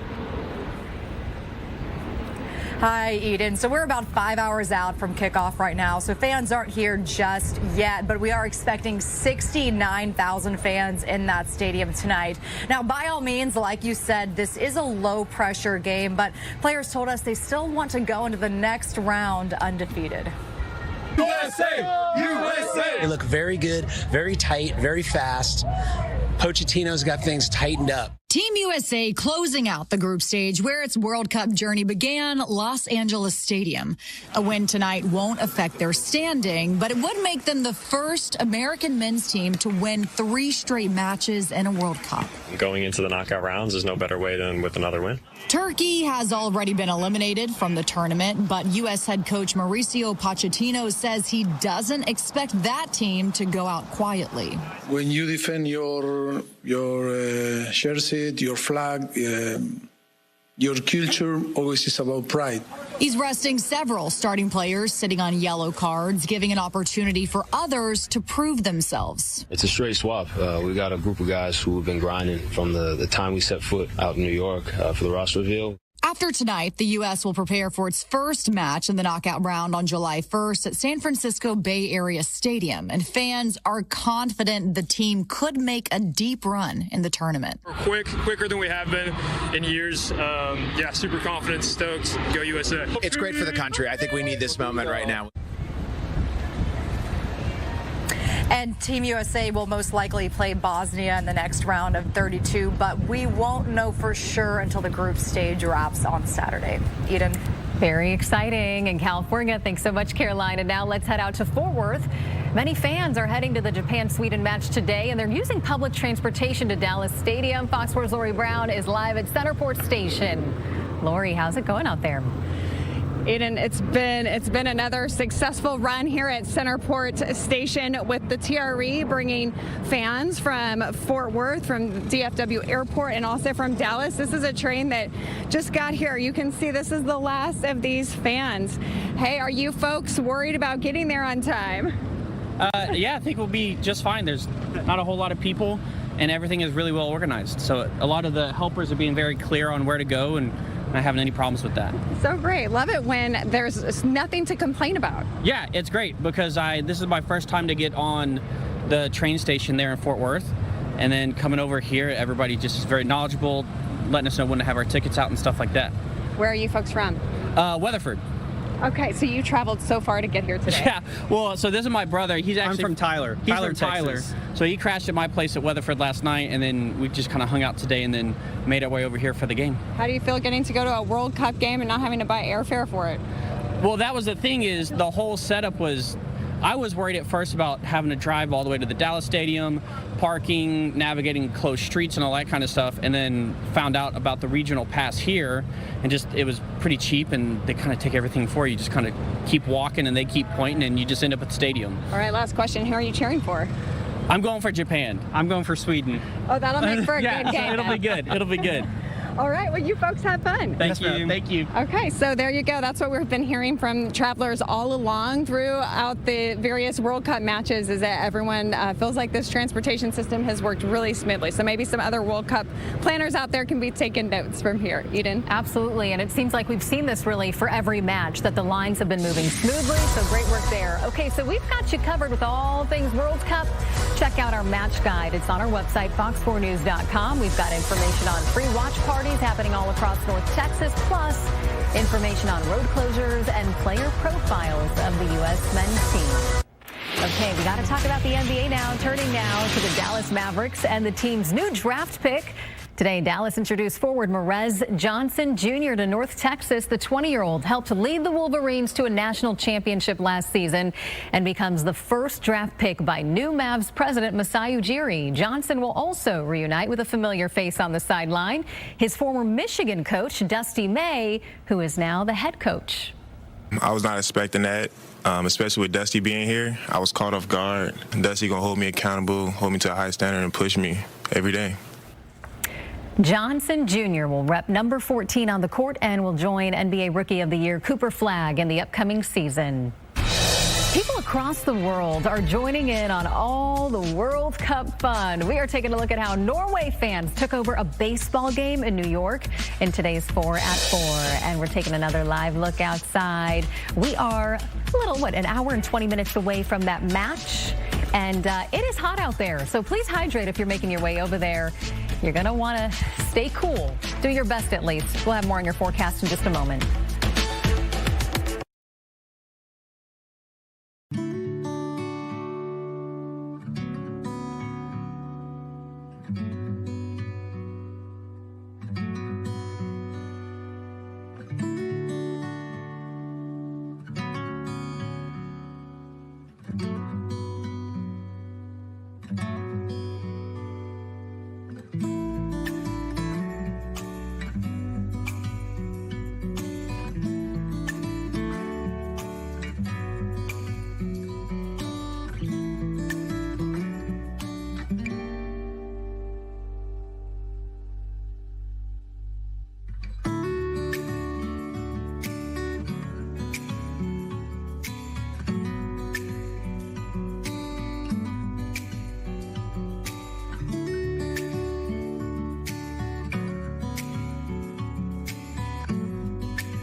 Welcome back. It is time for your Fort 4. It is the 4 stories that have us talking today. Okay, well, if you think you're the loudest person that you know, think again, because this guy might have you beat. Take a listen. Oh, yeah! Oh, yeah! Oh, yeah! Okay, so that was Joseph McGrail Buildup. He's an Australian professional air conditioner cleaner who's also an honorary town crier. Now, if you thought that waking up to your alarm clock was loud, the town crier just recorded the loudest ever shout by a person, yelling the word now at 122.4 decibels. That's the equivalent of having a police siren in your ear. In your ear? He looks like such a nice, calm man, too, and he's very loud. That's one way to do it, I guess, right? For the people in town, wake them up. I mean, goodness gracious, that is something. Also, I'm like, how did we come up with this, like, way objective? of doing things? Right, like, I don't really get it. It's probably how people did things, I mean, way back in the day, right? True. When you kind of have a big announcement to make or something. I don't know. Okay, well, a new way to eat a sandwich is gaining popularity, and there's no bread involved. It started at a deli in New York. Customers picked out a bag of chips and then placed a sandwich order. All parts of the sandwich, minus the bread, gets chopped, and then it's packed into the chip bag.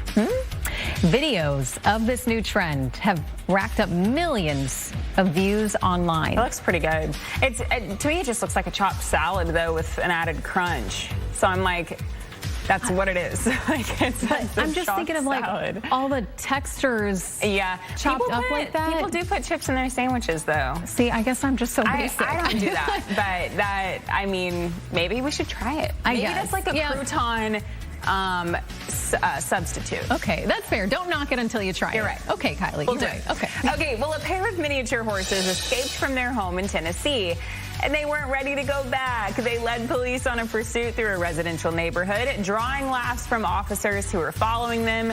The animals ran across lawns and down the street, but were eventually wrangled and returned to their owner. They're so cute. I also, if I was on this chase, would have a hard time keeping a straight face. I know, That's right? hilarious. It's just funny. It's like I came to work and I did not expect this to be what I'm reporting. A miniature horse too. Yes, that is wild. They're Okay, so well, cute. Norway soccer fans, they took over the bleachers at a major league ballpark. So this was at Citi Field during a New York Mets game yesterday. Look at them. You can see fans. They're dressed in Norway soccer jerseys, and they're just dancing. They're having a good time. This moment confusing the broadcast announcers because the score was still 0-0 at the moment. If there's one thing we've learned about, you know, these World Cup, these soccer fans, they're going to have a good time no matter what. They don't care about the score, it seems like. They're pretty iconic. Like, I have learned so many new chants and, I don't know, I guess ways of doing things in the stands. I mean, it's been so fun. I'm going to miss them when they leave. Same. All right. Well, it's a big day at Dallas Stadium. Japan versus Sweden. Hey, some extra clouds have actually kept temperatures down. Well, I wouldn't be surprised by kickoff if we're only sitting in those upper 80s and low 90s. Still hot and windy, though, with the heat index a few degrees above the ambient air temperature. Mostly sunny to partly sunny skies by the end of the game. Mostly clear skies. Still warm, still windy, with those gusts between 25 and 30 miles per hour. Now, tomorrow, kind of a repeat. Most of us will climb into those mid-90s with a stray shower or a rumble possible, especially for northern parts of North Texas. By Saturday, the heat starts to peak, and that's when our next game at Dallas Stadium is. Jordan, Argentina.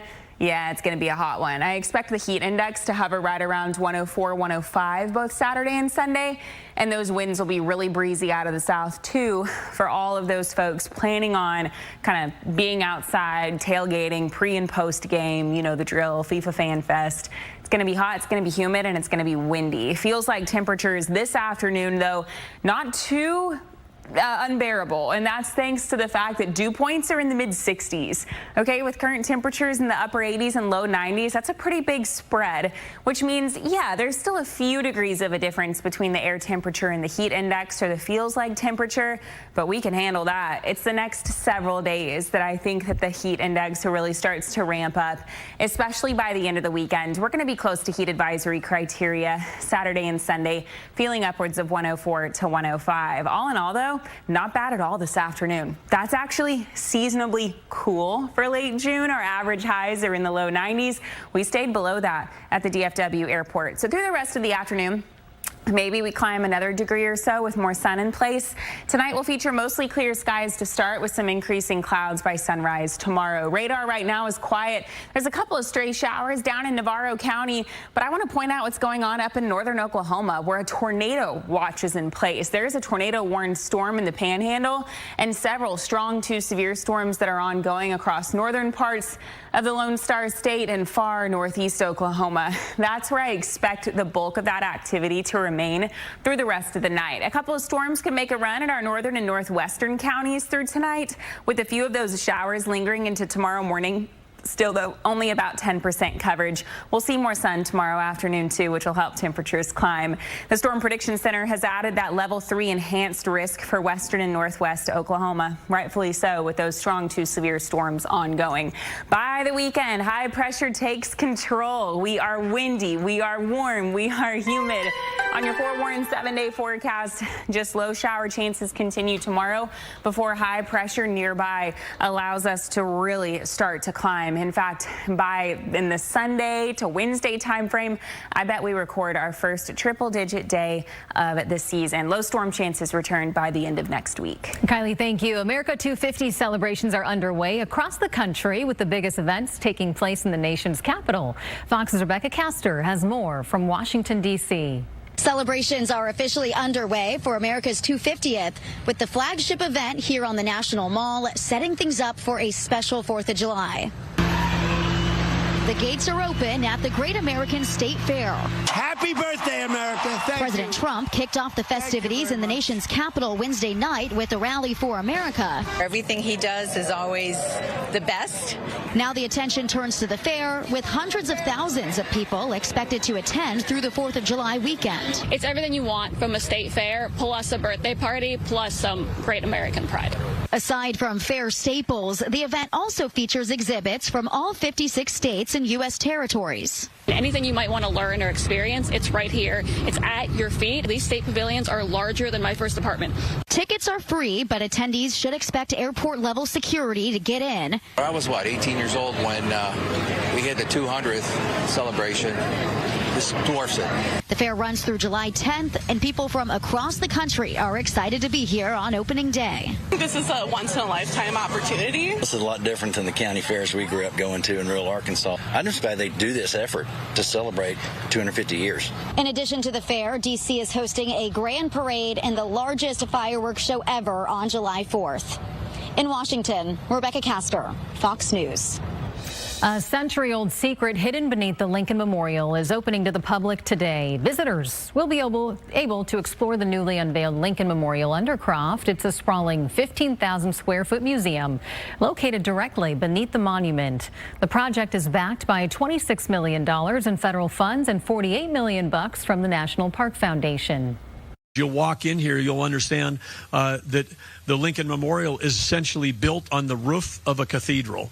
And that cathedral underneath is 122 arched columns, that support the entire weight of this monument. It's an incredible space. The museum features interactive physical displays, multimedia video presentations, and a bookstore. Thank you for watching Fox 4 at 4 o'clock.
Fort Worth firefighters went the extra mile for an 88-year-old woman today. The fire crew helped install a new AC unit in the home of Miss Helen Harrell.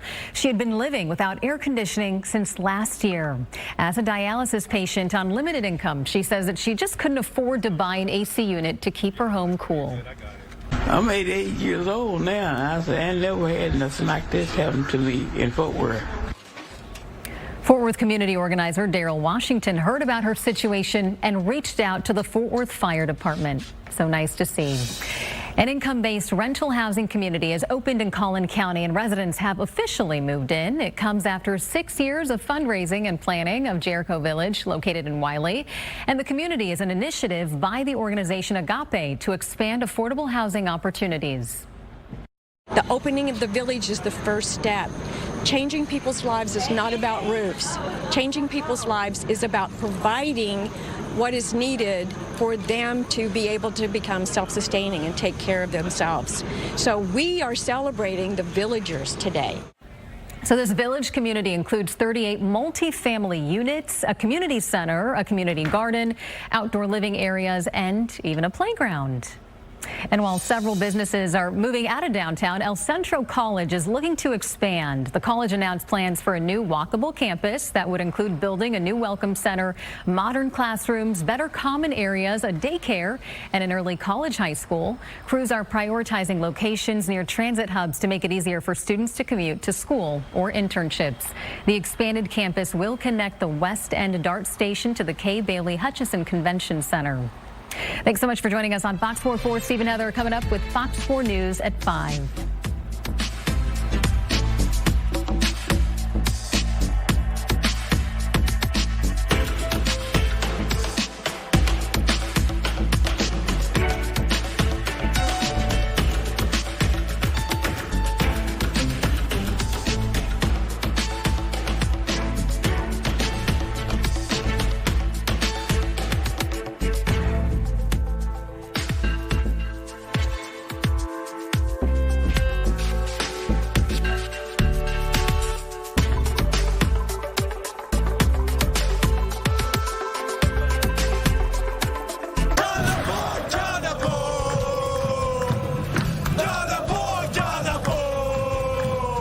Sweden versus Japan match is upon us at Dallas Stadium. So we have live updates on the teams, the fans, and all the watch parties. Here for you. Fox 4 News starts now. Team Japan and Team Sweden fans have taken over Dallas Stadium. Good evening, I'm Steve Eager. Hi, everybody, I'm Heather Hayes. All right, the Group F match is going to kick off at 6 o'clock tonight. We want to take a live look now from our Dallas Tower cam. There's a Dallas Stadium. Gosh, a great shot. Fans have got about 1 hour or so left before the action begins. The action really down there on the ground with all those tens of thousands of people. Jerry Jones's little creation is getting quite the bit of exposure, isn't it, over the last couple of weeks? Stephen Dial covering the crowds at Texas Live tonight, and Mike Ducey is with Casey Stiegel on the touchline inside the stadium. We'll start with Mike and Casey. Hello, guys. Hey, Steve and Heather, welcome to day 15 of the 2026 FIFA World Cup and the fourth match here at Dallas Stadium. Mike, the fans are starting to spill in. The sprinklers are going. They've got it mowed. We are T-minus 1 hour and counting until Sweden and Japan take the pitch back here. It's been fascinating to get behind the scenes just a little bit. First time inside here for the World Cup at Dallas Stadium. To see the fans arrive, to see the teams arrive, to see the field preps. It's just immaculate here, the pitch at Jerry World. Big story as it pertains to the stadium, I suppose, today is the fact that FIFA has done something that Jerry Jones refuses to do, and that is block out the sun in those western windows. Instead of the light streaming through and perhaps sun blinding players, there are curtains or some sort of partitions that have been drawn to block that sun. So on one end, it's business as usual, light streaming in, but on the west side, the sun, in fact, will be blocked. We'll see if Jerry takes note. But obviously this night is not about Jerry. It's about these two teams, Sweden and Japan, trying to do what they can to advance into the next round. Of course, we want to welcome all of our Fox 4 viewers watching us in North Texas, but all of our international fans that are watching us on the Fox local app and through our social media channels. A little after 5 o'clock here Central Standard Time in Texas. It is right after midnight in Sweden, Mike. They are 7 hours ahead. And in Japan, it is 7 a.m. Friday, so 14 hours ahead. So I can't help but wonder how many people are tuning in who weren't able to make it here to the United States to catch these games. But all eyes are on the FIFA World Cup. Both are rabid fan bases. We know all about Japan and that viral moment with our Tisia Muzinga from earlier. Sweden, been impressed by their fans as well as they have shown out in full force. Sweden really needs a win today to be assured of getting into the knockout round. A draw would probably do it. Japan could probably afford to lose the match and still get through, but obviously Japan would rather keep some momentum by getting a win today. Mike, while we continue talking, let's step out of the shot and let Chris take a view of the stands, because Mike and I have been sort of wagering on whether we're going to have more yellow or whether we're going to have more blue. The Sweden fans, this is one of Mike's favorite kilts in kits in soccer, and we're still waiting for everyone to fill out these fans. But Mike, I'm seeing an awful lot of yellow out there, and it is just going to be incredible. We have to wait and see whether or not AT&T Stadium, or Dallas Stadium as it's being called for these games, will reach the capacity over 71,000, because this past Monday's record with Argentina, not lots of records busted with that match, but a little more than 70,000 were here for that. It's hard to create or recreate that kind of buzz.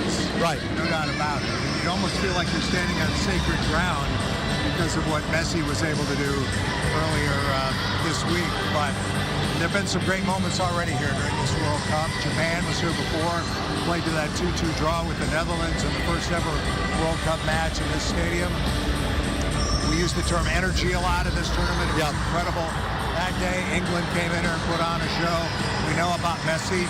Now we'll see if Japan and Sweden can really entertain the 70,000 or so starting at 6 o'clock tonight. This is Sweden's 14th World Cup appearance. They came pretty close last time they played here in the United States in 1994, where Mike Ducey was there covering it in person at the Cotton Bowl. They've come so close. They've been close to that taste of victory. This is much more comfortable than the Cotton Bowl was back then, I guarantee you. Time.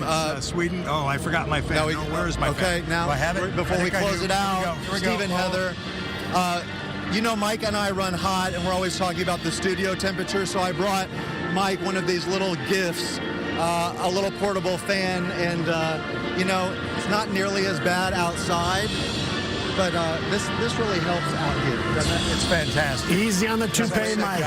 Easy on the toupee. Not too much wind speed there. How dare you, Steve Eager? How dare that thing's you? been there. Because your hair wouldn't move. Mine's moving a little bit. It's all right. Come on now. All right, you too. Guys, thank you. Great to see you. Nice job.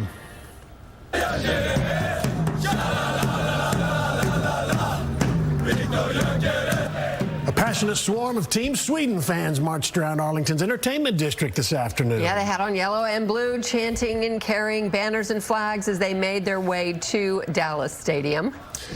We also saw Team Japan, the Blue Samurai, loading the bus, heading to the stadium earlier, getting high fives along the way. Their fans also got their faces painted and the flags ready, flooding into the stadium soon after the gates opened.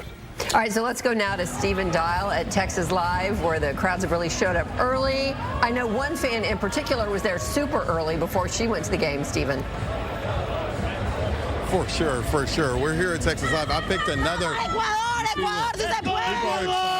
are excited. We're here at Texas Live. I picked another inside job, right, so that I won't have to be in the elements. But I want you to take a look at the crowd here at Texas Live. A huge group of the crowd, a huge group just walked to the stadium. They were getting their last drinks in, and now they are headed to Dallas Stadium to see the match. It's going to be an epic matchup, guys. Japan versus Sweden. This is Japan's second match here in Dallas Stadium in Arlington. And so all of the people here have been super excited. You have a ton of yellow for Sweden. A lot of Dallas people are wearing blue for Japan, and it's just really good. Everyone's here. Where are you guys from? Sweden. How have you been enjoying Texas? Oh, we love it here in Texas. You know, the Vikings and the Texans, they have a lot in common. You're hydrated, of course. No, just the right amount. That's smart. How are you thinking your guys are going to do today? I think a lot of people out there are saying Japan is going to win. I think Sweden will surprise all of them tonight. Okay, thank you so much. Enjoy. At least that's what I hope. So it's a great crowd here at Texas Live. Everyone having a good time. The countdown is on, guys. We're, less than an hour now. Less than an hour now, and I'm biased today. Samurai Blue all the way. Sending it back to you. Nice job. All right, Stephen Dow, thank you. All right, here's what's happening on Fox for tomorrow. World Cup coverage begins tomorrow, 1 p.m. It's an all-day long affair with a great game late. So Norway takes on France shortly after starting at 2. Then Uruguay versus Spain at 6. And in the late match, New Zealand will face Belgium at 10 o'clock. Fox 4 News will be on right after that. Just ahead, a rare double earthquake rocked Venezuela. Rescuers are now searching for survivors in that debris. Plus, City of Dallas, the city councilman who launched the idea of moving out of City Hall, is now voicing the new concerns about actually making that move. We had a veil of clouds today that kept temperatures down a few degrees, but more sunshine this weekend is going to mean hotter temperatures coming our way. I've got details on that with your forewarned forecast coming up.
The death toll is near 200 tonight in Venezuela following 2 very strong earthquakes. Hundreds more victims are feared trapped in the rubble after the strongest quakes to hit that region in more than a century. Fox 4's Sean Rabb in our newsroom with details on rescue and recovery efforts. Sean?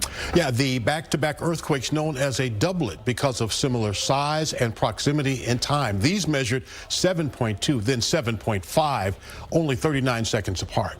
The center of the quake about 100 miles east of the capital city, Caracas. Now, there are emergent needs right now like medicine, blood, insulin, and really getting help into that Caribbean country.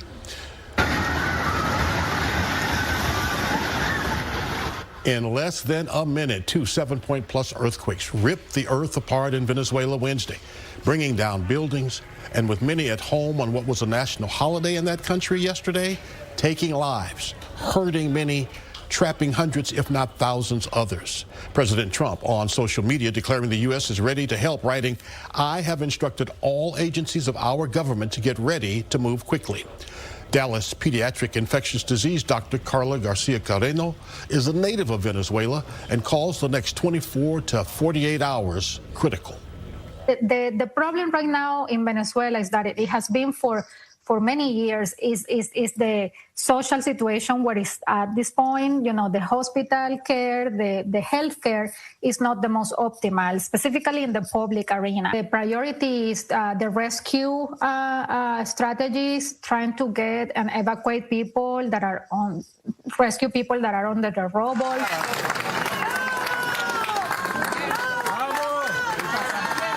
Of joy as rescue workers have had some success in searching for survivors. Now, when disaster strikes, it's always boots on the ground for Dallas-based Texans on mission, formerly Texas Baptist Men.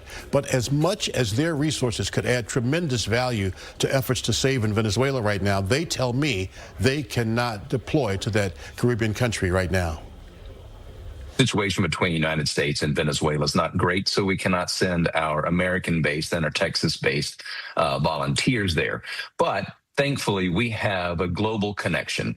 And so we were able to work with a ministry partner out of Hungary who is able to get in on visas and do that type of work.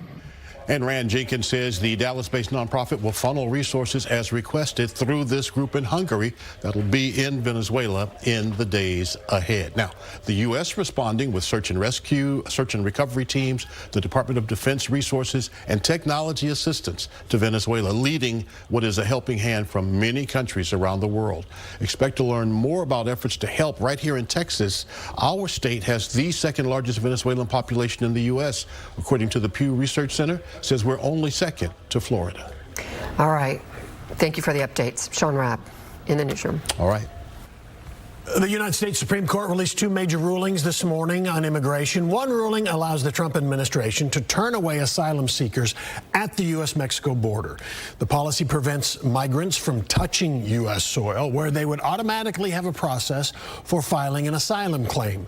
The court's majority rejected the argument that just making it to the U.S. border counts as arriving in the United States, even if the asylum seeker never actually crosses the border. The other ruling eliminates temporary protected status for Haitian and Syrian nationals. The court's majority rejected a complaint that Homeland Security officials never properly addressed unsafe living conditions in those countries. Today's ruling could allow fast-track removal of hundreds of thousands of Syrians and Haitians. A major reversal from Senate Republicans who rejected a resolution to limit President Trump's war powers in Iran. So this comes a day after voting in favor of a similar measure. Last night's late vote came hours after a tense meeting with the president where he blasted GOP senators for allowing the first vote to happen. He's also delaying the signing of a housing affordability bill that received overwhelming bipartisan support so he can push lawmakers to pass sweeping voting restrictions. Once again, the radar is fairly quiet at this hour. That said, there will be a very small chance, I think, of a shower or thunderstorm during the overnight into Friday, mainly up to the north, up near the Red River.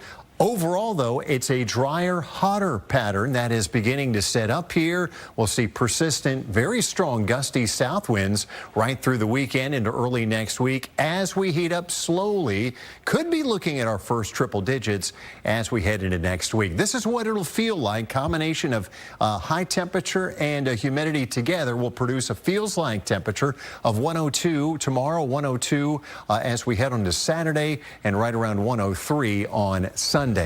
92, that was it today. We had a fairly thick veil of high and mid-level clouds that kept a blanket on things, so to speak, kept some of that solar radiation out.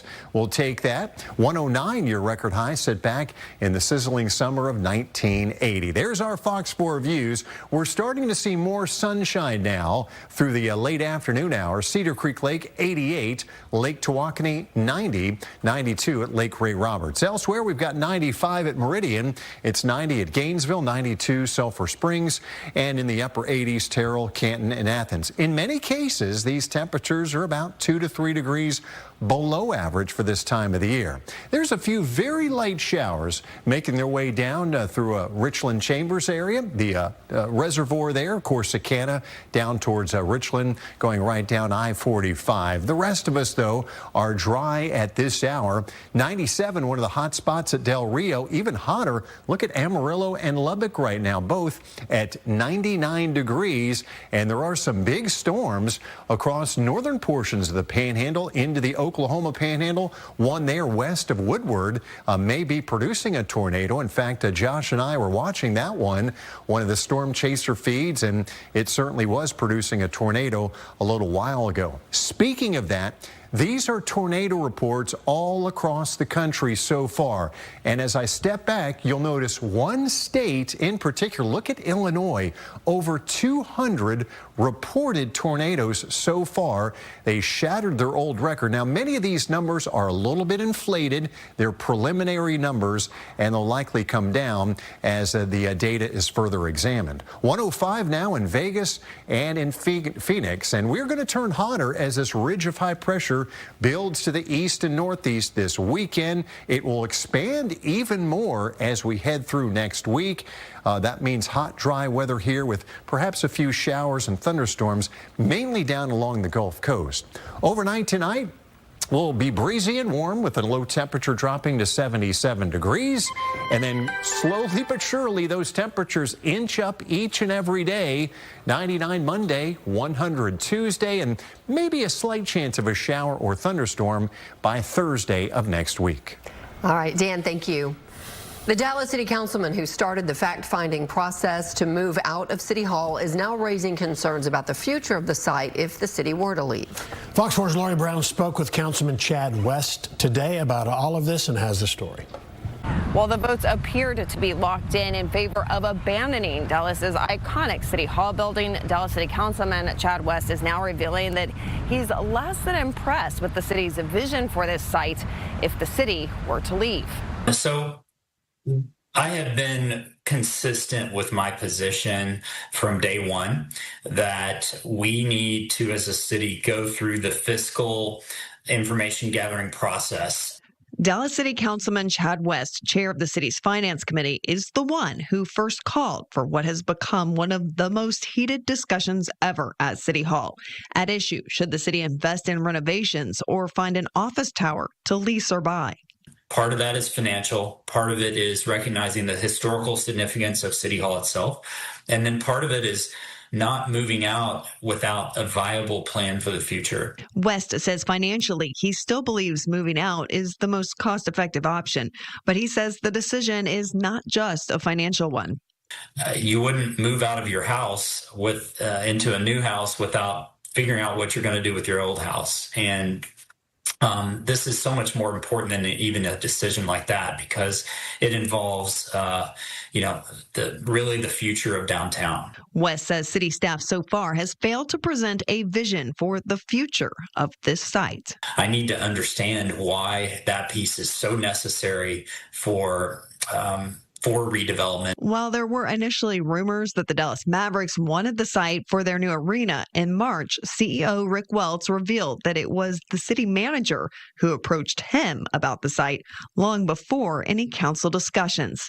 With fierce public backlash, the Mavericks have since entered into option agreements to purchase land at the old Valley View Mall site in far north Dallas. Do you have concerns that perhaps the city leaving might be worse for the southern part of downtown? My biggest concern about the city making a decision to leave without a plan is the potential scenario of what would happen if we moved out and then the city hall sat vacant, or worse, it's scraped and it's just a vacant piece of land. West says the troubles with the renovations to the convention center has raised his concerns about planning by city staff. This week, council voted to continue with a plan that will block traffic flowing into and out of downtown on the Jefferson and Houston Street viaducts to avoid costly delays. This kind of last minute, oh, you need to make this decision or you're going to cost the city $500 million, that rubs people the wrong way. Last week, the Dallas City Council voted in favor of allowing the city manager to spend up to $3 million to explore alternative city hall sites as well as a 911 call center location. The vote to stay or go is expected to happen in August. In Dallas, Lori Brown, Fox 4 News. 2 suspects have been arrested for a shooting last month in far northeast Dallas that left 2 people dead. Police say 17-year-old Irving Estrada and 18-year-old Latavian Clark shot 2 people in a car near the intersection of Forest and Odelia Road. Court documents say the 2 were in the car with the victims. The car was linked to Clark. Estrada was also connected to another shooting nearby on Walnut Street last week. There was a woman killed in that particular incident. Both suspects arrested yesterday and taken to the Dallas County Jail. A truck driver will spend 20 years in prison for causing a crash that killed 5 people along I-20 last year. Alexis Osmani Gonzalez Camponia accepted a plea deal and was sentenced this afternoon. Last June, he fell asleep behind the wheel of an 18-wheeler, slammed into a stopped traffic at Terrell. The investigation also revealed there were no signs that he ever even touched the brake in the chain reaction crash. Several members of the victims' families gave statements during the hearing. As her mother, I was there when she came into this world. I cradled her in my arms and I promised her I would protect her always. Unfortunately, you took that away from me. Gonzalez Campagnoni is not a U.S. citizen and will be deported after he serves his full sentence. More Fox 4 News in a moment.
Well, the 60 North Texas students received new laptops today. AT&T teamed up with several Arlington leaders to make this laptop donation happen. It took place at the Boys and Girls Club of Greater Tarrant County. The company also announced plans to expand fiber to more than 6,800 locations in Arlington by the end of 2027.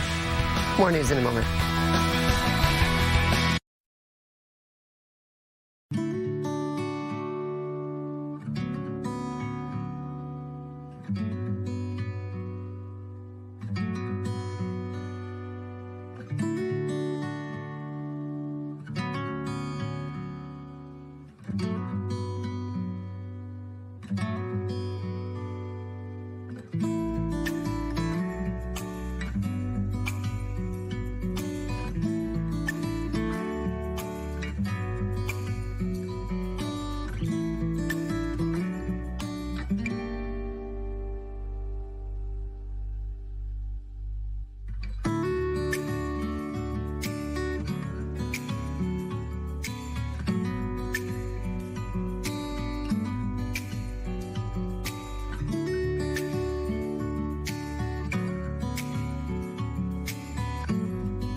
Plus.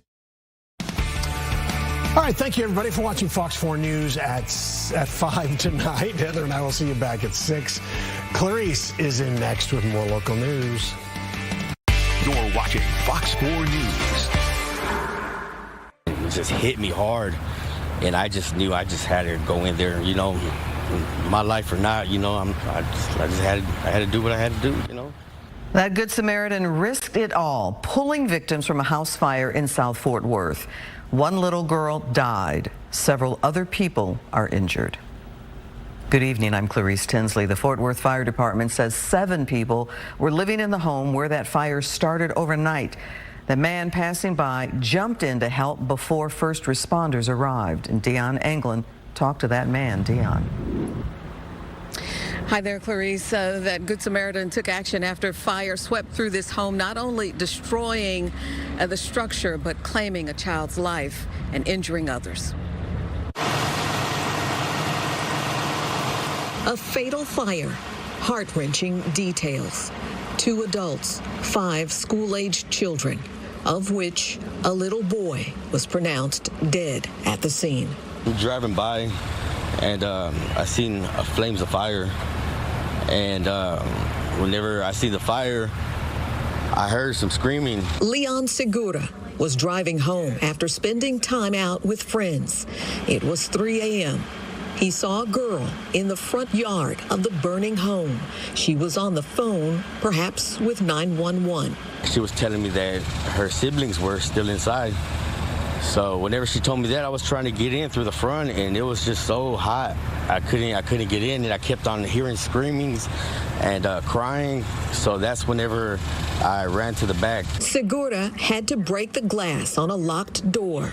His story, his injuries suffered, paint a scenario hard to imagine. I went ahead and grabbed my bandana and I wrapped it around myself, and I went inside, and thank God that I went inside, because as soon as I did that, the little girls were already on the floor. I grabbed one and I took them outside to the back, went back for the other one, took that one to the back, and then I carried the first one I carried all the way to the front, and then went back for the other one. The next detail underscores the danger he defied. And as soon as I grabbed the last child, I put her over my shoulders, and that's whenever the back house started booming and banging, and explosion started, or whatever it was, but it just started exploding. Unfortunately, we've got one fatality from this fire.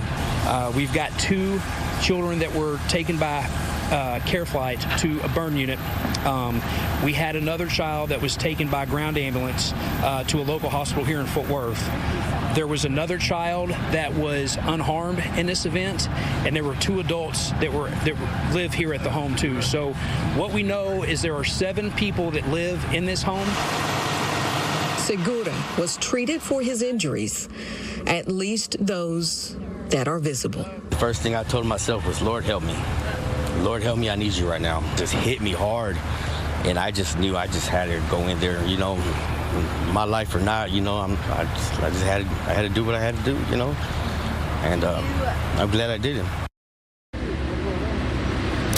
Very brave. We know that one of those children was taken to Cook Children's Medical Center here in Fort Worth. 2 were flown to the Parkland Hospital burn unit. Their conditions at this hour are unknown. It's the very latest live. Clarice, back to you. Leon Segura was a blessing during that tragedy. So very sad. Dion, thank you. We are taking a live look now at DFW Airport. Not a lot of surprises in the weather department. June is doing June things. It's hot and windy across North Texas, seeing a plane arrive right now. Dan is in now. Danny, any sign of relief? Are we waiting maybe till October? Yeah, Clarissa, you know the drill this time of the year. Although all things considered, it's actually not bad at this hour. We've got current temperature readings in the upper 80s to low 90s. As we know, it very well could be 100 or hotter already at this time of the year. 93 at PK Lake, 92 Lake Ray Roberts, 88 at Cedar Creek Lake. A few very light showers or sprinkles of rain heading south of Corsicana now down through the Streetman vicinity. The rest of North Texas, though, is dry at this hour. We are watching a cluster of showers and thunderstorms on the north side of Amarillo, northern Texas Panhandle, into far northwestern Oklahoma. Much of that is going to stay north of the Red River, but there's a very slight chance overnight into early tomorrow morning that we could see some leftovers make it into the, let's say, Montague County area, Cook County, where I've got about a 20% chance overnight, a 10% chance a little farther south of there. The big story, though, is going to be the heat. Those temperatures will be ticking upward in the days ahead. I've got details on that with your 7-day forecast coming up.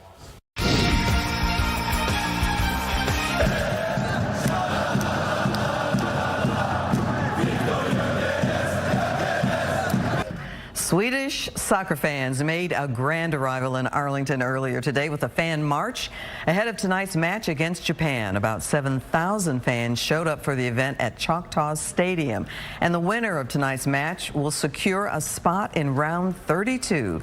Kickoff is set for 6 o'clock tonight.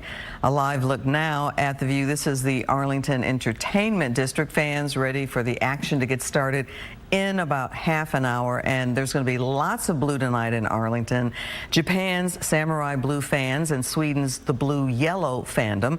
Thousands of fans, as we said, from Sweden marched through the streets of Arlington. These 2 Group F teams are going to battle it out tonight on the pitch at Dallas Stadium, and our Mike Ducey and Casey Stiegel are inside, and they join us live on the touchline. Hey, guys.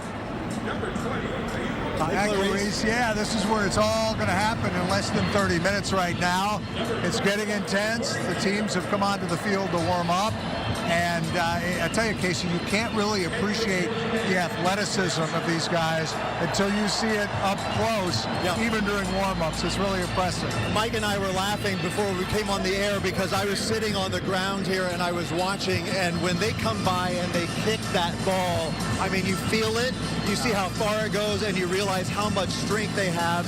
But then again, I mean, these are some of the world-class athletes on this pitch, Mike. Absolutely, and we got some video a few minutes ago. Our photojournalist Chris Hanks did of the special moment. It's always special when the teams take to the pitch here in a World Cup match with Sweden in that signature yellow, predominantly yellow and blue, and Japan in the blue as well. Both teams came on for warm-ups. The fans, I would say, have pretty much filled this place. We were wondering a few minutes ago if every seat was going to be filled, but it looks like it might be here, Casey. Another good crowd, another great crowd. Mike, this is Sweden's 14th World Cup appearance. If it seems as if I'm focusing on Sweden, and I'm not trying to ignore Japan, but all the Fox 4 reporters were assigned a nation months ago ahead of the World Cup, and I was assigned Team Sweden, so I've been researching. 1950 and 1994, they finished third. In 1958, the World Cup of 58, they were runner-up to Brazil.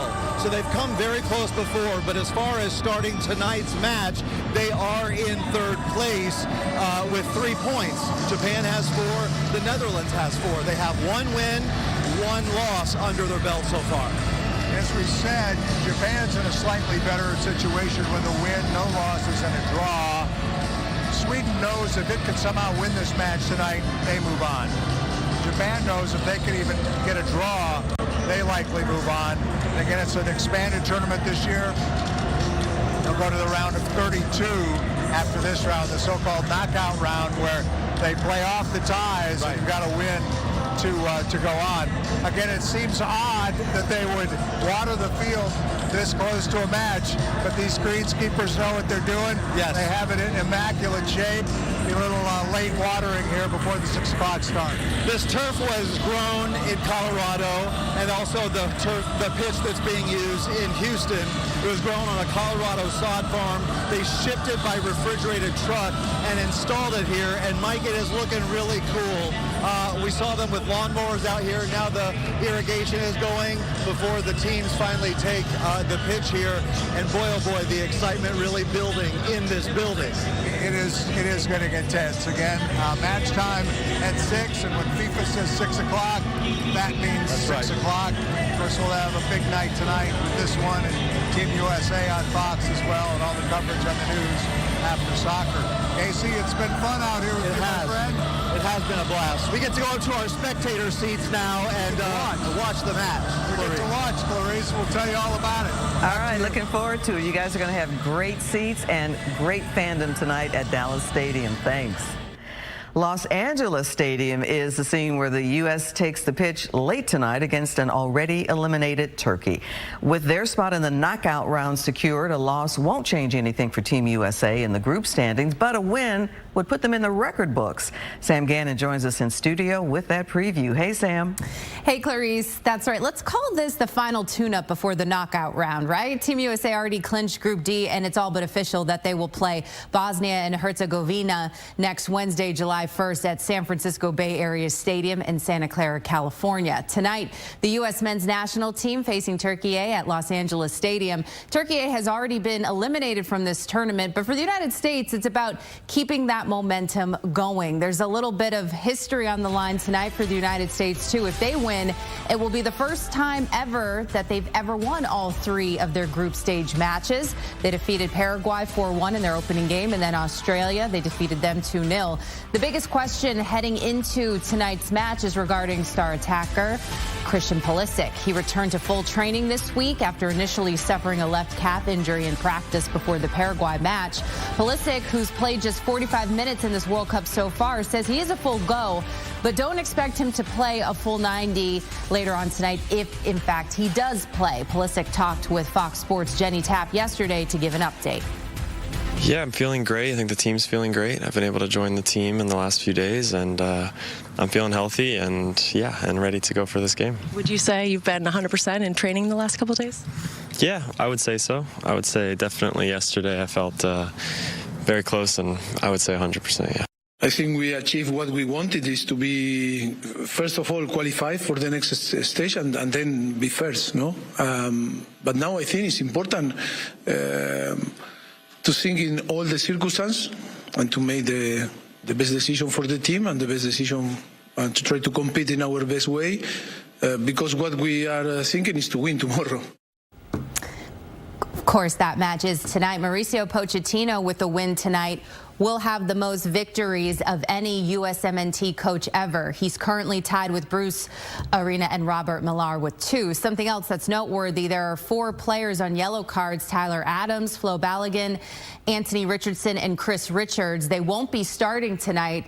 Again, they each have a yellow card, and Pochettino wants to avoid any possibility of suspensions, which would be implemented in the round of 32 match on July 1st. A late one tonight, Clarice. USA Turkey at 9 p.m. right here on Fox 4. Back to you. All right, looking forward to it, Sam. Thanks. And we have got you covered with all things World Cup. So check out our match guide on fox4news.com. We've got information on free watch parties here in North Texas, plus information about road closures and player profiles of the U.S. men's team.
Earlier this week, we showed you the arrival of Team Japan live at 5:30. Now you're looking live.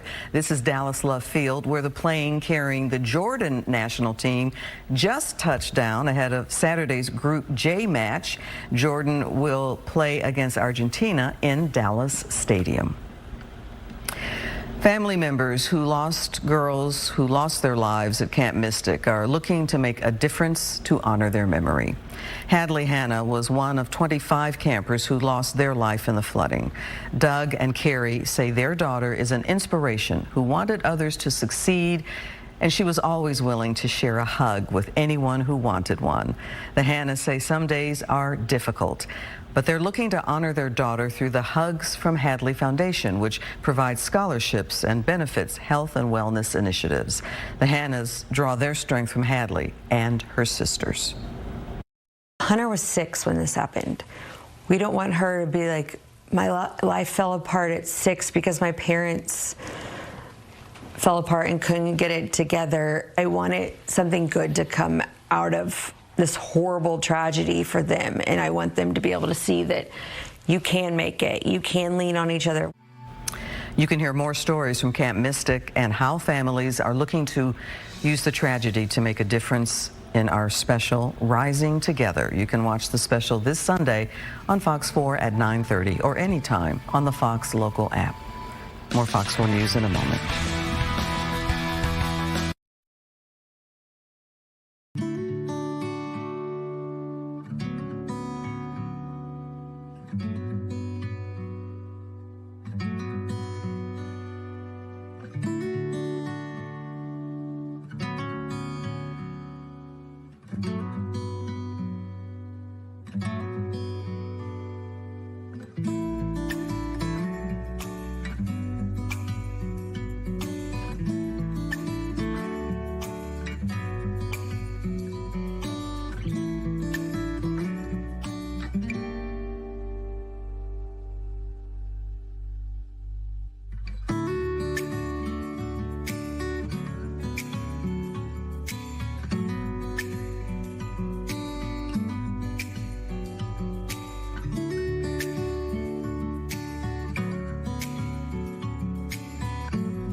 Well, here's a look at the weather that is expected. Our three matches that we have for the remainder of today. Tunisia taking on the Netherlands. That's up in Kansas City. If there is one game where weather could be a big factor, it's going to be that one. A good solid 70% chance of rain and thunderstorms with temperatures hovering in the upper 60s, close to 70.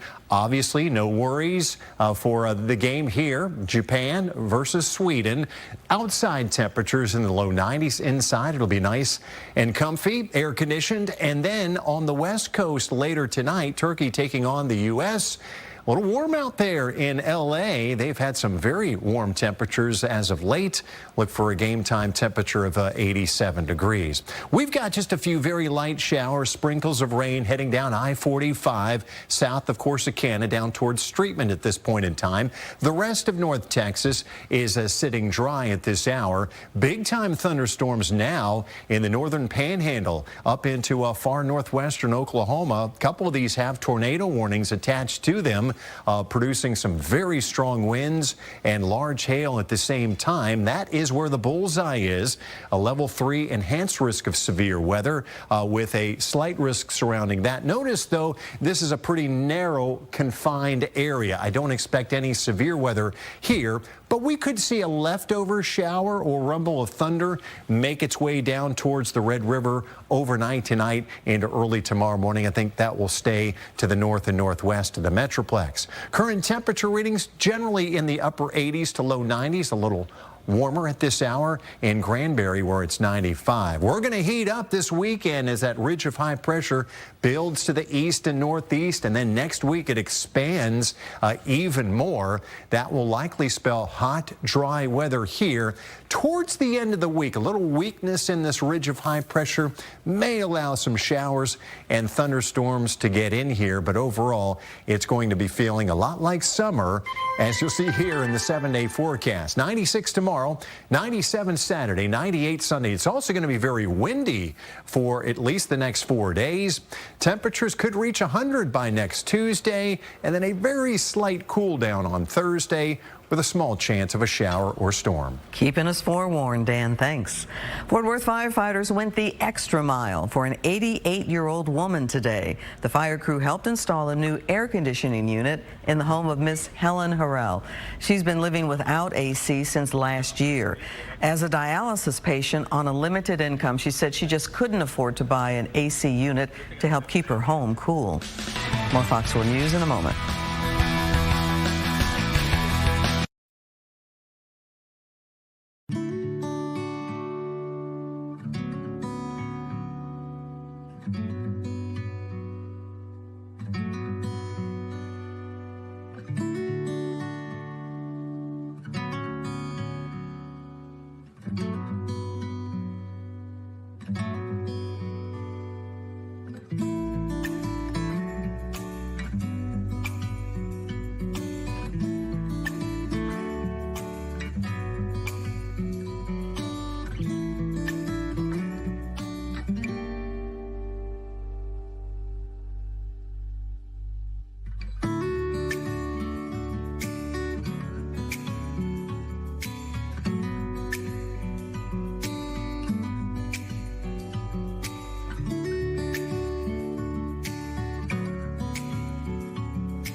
$19.55.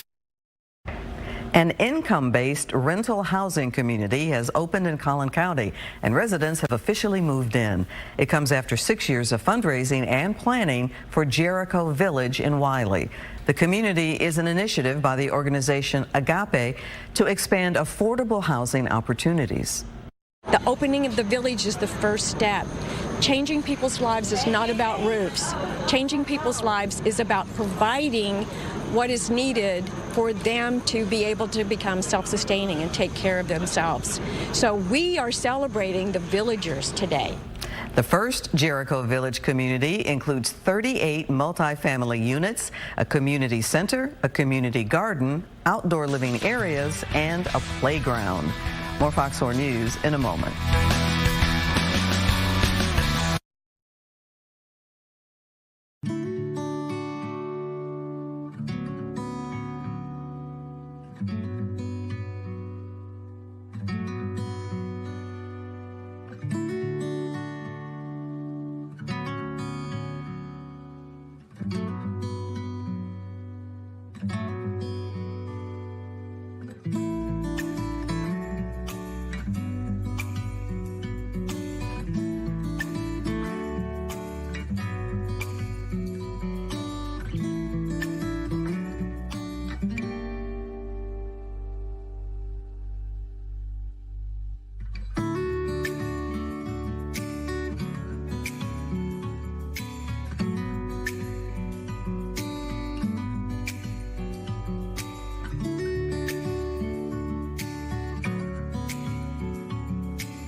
Steve and Heather have more news now. All right, Clarice, thank you. Here's a look at what's coming up on Fox 4 News at 6. An overnight house fire in Fort Worth leaves one child dead and sends 3 others to the hospital.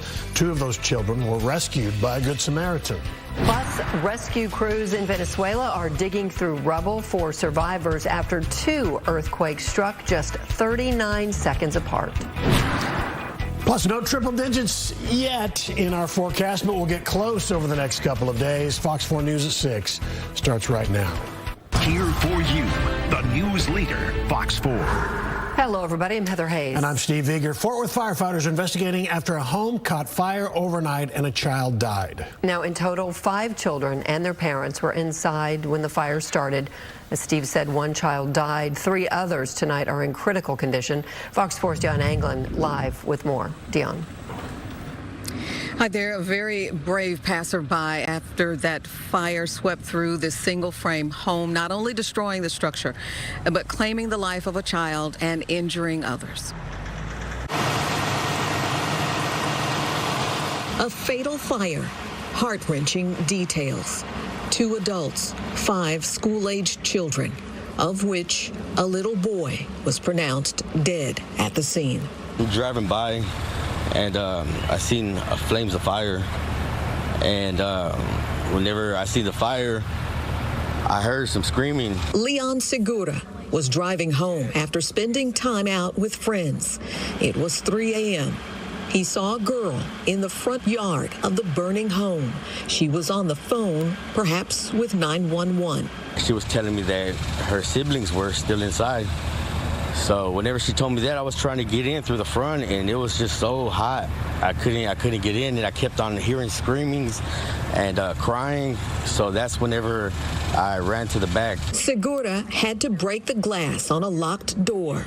His story, his injuries suffered, paint a scenario hard to imagine. I went ahead and grabbed my bandana and I wrapped it around myself, and I went inside, and thank God that I went inside, because as soon as I did that, the little girls were already on the floor. I grabbed one and I took them outside to the back, went back for the other one, took that one to the back, and then I carried the first one I carried all the way to the front, and then went back for the other one. The next detail underscores the danger he defied. And as soon as I grabbed the last child, I put her over my shoulders, and that's whenever the back house started booming and banging, and explosion started, or whatever it was, but it just started exploding. Unfortunately, we've got one fatality from this fire. We've got 2 children that were taken by care flight to a burn unit. We had another child that was taken by ground ambulance to a local hospital here in Fort Worth. There was another child that was unharmed in this event, and there were 2 adults that live here at the home too. So what we know is there are 7 people that live in this home.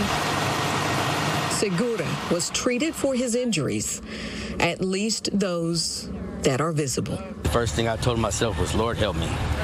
Lord, help me, I need you right now. Just hit me hard, and I just knew I just had to go in there, my life or not, I had to do what I had to do, and I'm glad I did it. Now, the fire department tells me that the children ranged from kindergarten all the way to a senior in high school. The one child that was taken by ambulance was taken to Cook Children's Medical Center. 2 were flown to Parkland Hospital's burn unit. Their conditions right now are unknown. That's the very latest live. Steve, Heather, back to you. All right, Dion England, thank you. At least 188 people are dead and thousands reported missing in Venezuela after the country's most devastating earthquakes in more than 100 years. Search and rescue operations continue. The U.S. is helping with that effort. Fox 4's Sean Rabb in studio with the latest. Sean? Yeah, it was about dinner time Wednesday when the back-to-back earthquakes, known as a doublet, rocked Venezuela. Now, the twin tremors measured 7.2, then 7.5, and only 39 seconds apart. There are emergent needs now like medicine, blood, insulin, and destruction in the twin quakes aftermath. In less than a minute, 2 7-point-plus earthquakes ripped the earth in Venezuela apart Wednesday, bringing down buildings. And with many at home on what was a national holiday in that country yesterday, taking lives, hurting many, trapping others. President Donald Trump on social media declaring the U.S. is ready to help, writing, "I have instructed all agencies of our government to get ready to move quickly." Dallas pediatric infectious disease Dr. Carla Garcia Carreno is a native of Venezuela. She calls the next 24 to 48 hours critical. The problem right now in Venezuela is that it has been for many years is the social situation where it's at this point, the hospital care, the health care is not the most optimal, specifically in the public arena. The priority is the rescue strategies, trying to get and evacuate people that are rescue people that are under the rubble.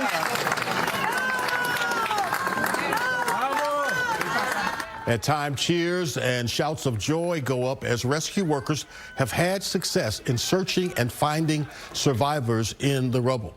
When disaster strikes, it's always boots on the ground for Dallas-based Texans on Mission, formerly Texas Baptist Men. They go everywhere. But as much as their resources could add tremendous value to efforts to save in Venezuela, they tell me they cannot deploy there right now. Situation between the United States and Venezuela is not great, so we cannot send our American-based and our Texas-based volunteers there.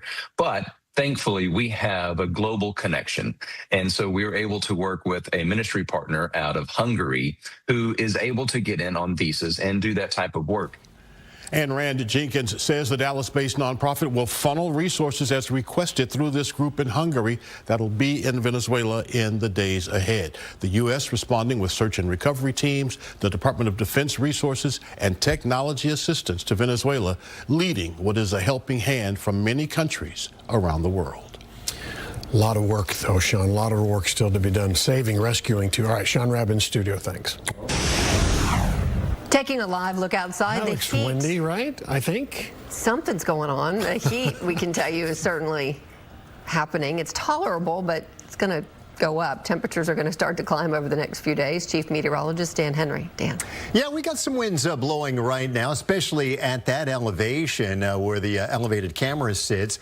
Here is a look at our Fox 4 views right now. 94 Stephenville, 88 Cedar Creek Lake, 92 at Texas Motor Speedway. We had clouds through a good part of the day that kept temperatures from heating up too much. Those clouds are starting to clear out. Still a few lingering very light rain showers well south and southeast of the Metroplex. South of Richland right now, heading down I-45 in the direction of Teague and Oakwood. Much different story in the northern Texas Panhandle, far northwestern Oklahoma, where we've got some big-time supercells that are producing, at times, the potential for tornadoes. Now, I am not expecting any severe weather here, but there may be a leftover shower or thunder shower that reaches far northern portions of North Texas. This wouldn't be until well after midnight tonight. Just a very small chance of rain to account for that.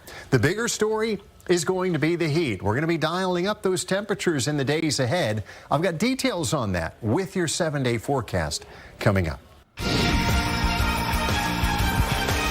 All right, the highly anticipated match between Sweden and Japan just kicked off minutes ago at Dallas Stadium. So we have also seen a good-sized crowd again at Fan Fest at Fair Park. We've seen a big crowd at Texas Live at Arlington, too. That's Fair Park right there, and that always looks rampagingly crowded. But we go to Texas Live. Stephen Dowell's there. Hey, Stephen. Hey guys, yeah, everyone is on the edge of their seat because it looked like Japan was going to score like twice. I'm joined by Allie and Lily. You guys you've watched a match at Texas Live. Tell me how the atmosphere has been.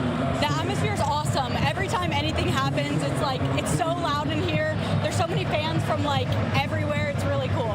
All these international people here in our backyard. How has it been that the World Cup's been in the Dallas area? It is honestly, oh my God, it's so exciting. Everyone is so friendly and just want to get to know every person, everybody. It's so fun. Has anything shocked you? Has the traffic been crazy or the same? I mean, the traffic has been crazy, but it's kind of always like that whenever there's a game down here. I think the coolest thing has just been that the traffic is people from all over the world instead of people just around Dallas. Thank you so much, guys. Y'all can enjoy the game. Everyone's having a good time. Like I said, people are kind of on the edge because it's only 8 minutes into this match, but it's already been. It could be 2-1, but it's 0-0 right now. I'm going to wrap up because this might be my last time seeing my Japan friends. So I'm going in the stadium to watch some of the game, guys. I'm going to send it back to you. Have fun. He can't do the TCM Muzinga screaming contest. That's been done. I want to see him try, though. He's just Mr. Cool. He's Samurai Blue guy. I know, I got it. All right, live look at Los Angeles Stadium where the United States is getting ready to play Turkey tonight in the final group stage game for them. Kickoff set for 9 o'clock. The team's already made the knockout round, but fans and players still excited. USA! USA! They look very good, very tight, very fast. Pochettino's got things tightened up. Going into the knockout rounds, there's no better way than with another win. All right, so coming up a little bit later in the newscast, Fox 4's Sam Gannon joins us in studio for a preview of tonight's match. All right, so that's tonight. How about tomorrow on Fox 4? World Cup coverage begins tomorrow at 1 p.m. Norway plays France shortly after, starting about 2, so the 1 p.m. is for pre-match coverage. Then Uruguay versus Spain at 6 o'clock. And in the late match, New Zealand will face Belgium at 10 o'clock. Fox 4 News will be on after that. Still ahead on Fox 4 News at 6, the Supreme Court made some key rulings today. One of those impacts people seeking asylum when they show up at the U.S.-Mexico border. Plus, federal judge puts a stop to President Trump's election executive order that sought to create a federal voter list and limit who can receive a mail ballot.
The Supreme Court released two major rulings this morning on immigration. One ruling allows the Trump administration to turn away asylum seekers at the U.S.-Mexico border.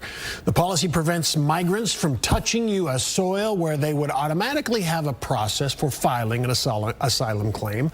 The court's majority rejected the argument that making it to the U.S. border counts as arriving in the United States, even if the asylum seeker never actually crosses the border. The other ruling eliminates temporary protected status for Haitian and Syrian nationals. The court's majority rejected a complaint that Homeland Security officials never properly assessed unsafe living conditions in those countries. Today's ruling could allow fast-track removal of hundreds of thousands of Syrians and Haitians. A federal judge blocked key parts of President Trump's executive order on mail-in voting and election rules. That includes efforts to create a citizenship-based voter list and restrict mail ballot processing. The court ruled the administration lacks the authority to direct such changes, saying the measures could overstep constitutional limits. The White House argues the order is legal. A major reversal from Senate Republicans who rejected a resolution to limit President Trump's war powers in Iran. It comes one day after voting in favor of a similar measure. So what changed? Well, the second vote late last night came hours after a tense meeting with President Trump, where he apparently blasted GOP senators for allowing the first vote to even happen. The president is also delaying the signing of a housing affordability bill that received overwhelming bipartisan support so he can push lawmakers to pass sweeping voter restrictions. Well, it's usually around this time of the year that the high plains can see some big-time hailstorms, and that was the case in western Nebraska yesterday. This was the scene in Scotts Bluff. Now, the hail you see there is a little smaller, but just a few minutes before that, you notice there that window was shattered by some very large hail that had been blown sideways by the wind. No doubt they had some other damage to their home as well, probably roof damage sustained because of that severe hailstorm. Much quieter situation here across North Texas. We've got some very light sprinkles of rain that are heading down Interstate 45 here. They were up around the Richland area, now heading down towards Teague. That's pretty much it for the weather in North Texas in terms of what's falling from the sky right now. Completely different story. These are big supercells in the northeastern Texas panhandle, moving into far northwestern Oklahoma. Severe thunderstorm warnings for very large hail, probably up to the size of baseballs, and there is at least one tornado warning that's still in effect at this hour. Now, that is really where the crux of the severe weather threat is going to be as we head into this evening. Notice even the marginal threat ends well to our north and west, but some of the leftover showers and storms may sneak into far northern and northwestern areas of North Texas well after midnight. I've got a 20% chance up around Bowie and Gainesville, and about a 10% chance from Bonham, perhaps to Denton, over through Bridgeport and the Graham vicinity. Let's talk about the Saharan dust. This is the time of the year we typically see these huge plumes move off the African continent. They're driven by tropical waves across the southern Atlantic. They tend to suppress tropical development, so things should be quiet over the next several days there.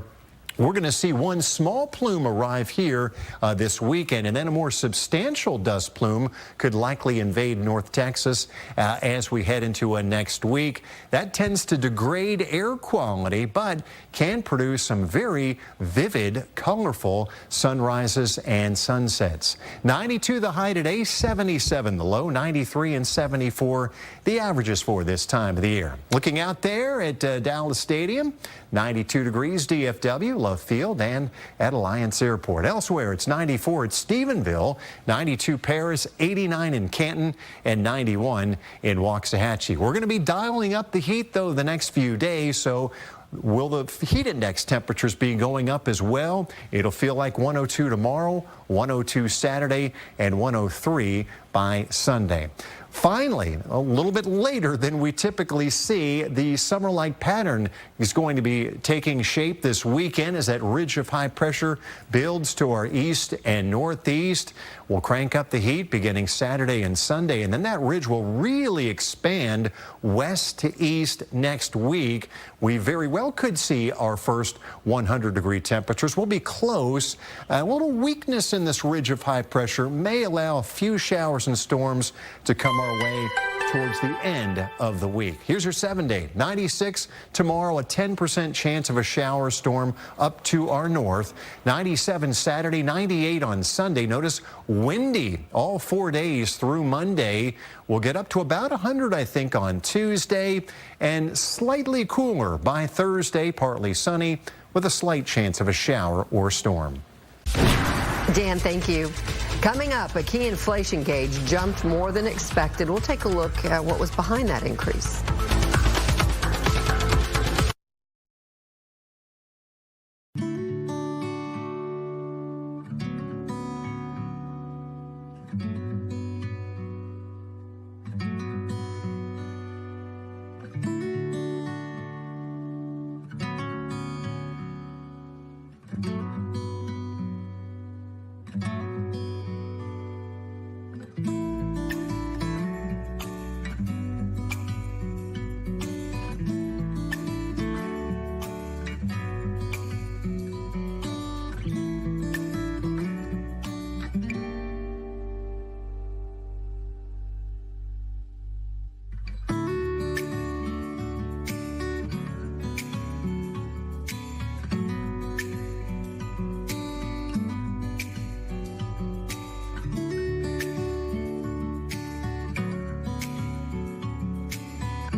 New federal data shows consumer prices rose in May by 4% compared to a year earlier. That increase, the largest since April of 2023. Yeah, Fox's Mike Tobin has a look at the numbers that could impact upcoming midterms. As expected, consumer prices rose last month, and the Fed's preferred inflation gauge climbed to a new 3-year high. The Commerce Department says inflation surged 4.1% over the past year through May. It's more than double the preferred target rate for the Federal Reserve. You're showing that people are behind. If you're looking, because inflation is cumulative, inflation has run much faster on a cumulative basis than wages. And that's what's causing, I think, a lot of this hand-wringing and gnashing of teeth about the general price level. Americans are feeling the pressure of high prices, partly driven by more expensive gas, along with pricier semiconductors and other computer equipment. It could pose political problems for President Trump and the GOP as midterm elections near, and it could also signal an interest rate increase from the Fed may be on the table this year. Though the latest reading of the gross domestic product for the first quarter shows economic growth rose 2.1%, up from an initial estimate of 1.6%.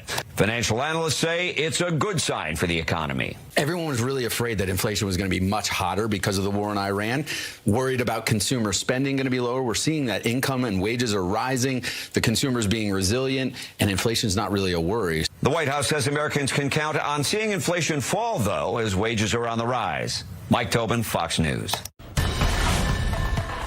So taking a look at stocks closing mixed again as tech troubles persisted. Apple outweighed gains from Micron and dragged the market lower after announcing price hikes today from rising memory costs.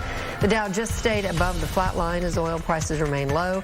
Investors took in the latest rising inflation index as well, continuing the debate on the Federal Reserve's next steps with its key interest rate. Still ahead on Fox 4 News at 6, a Dallas City Council member who pushed for the relocation of City Hall now says he has some big concerns about what happens to the building. Plus, Dallas police arrest a 17-year-old for a shooting that left 2 people dead last month. A teenager is also being tied to another deadly shooting. Details after the break.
different.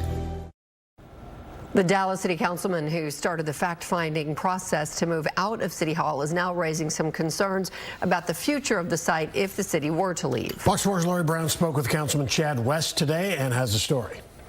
Well, the votes appeared to be locked in favor of abandoning Dallas's iconic City Hall building. Dallas City Councilman Chad West is now revealing that he's less than impressed with the city's vision for this site if the city were to leave.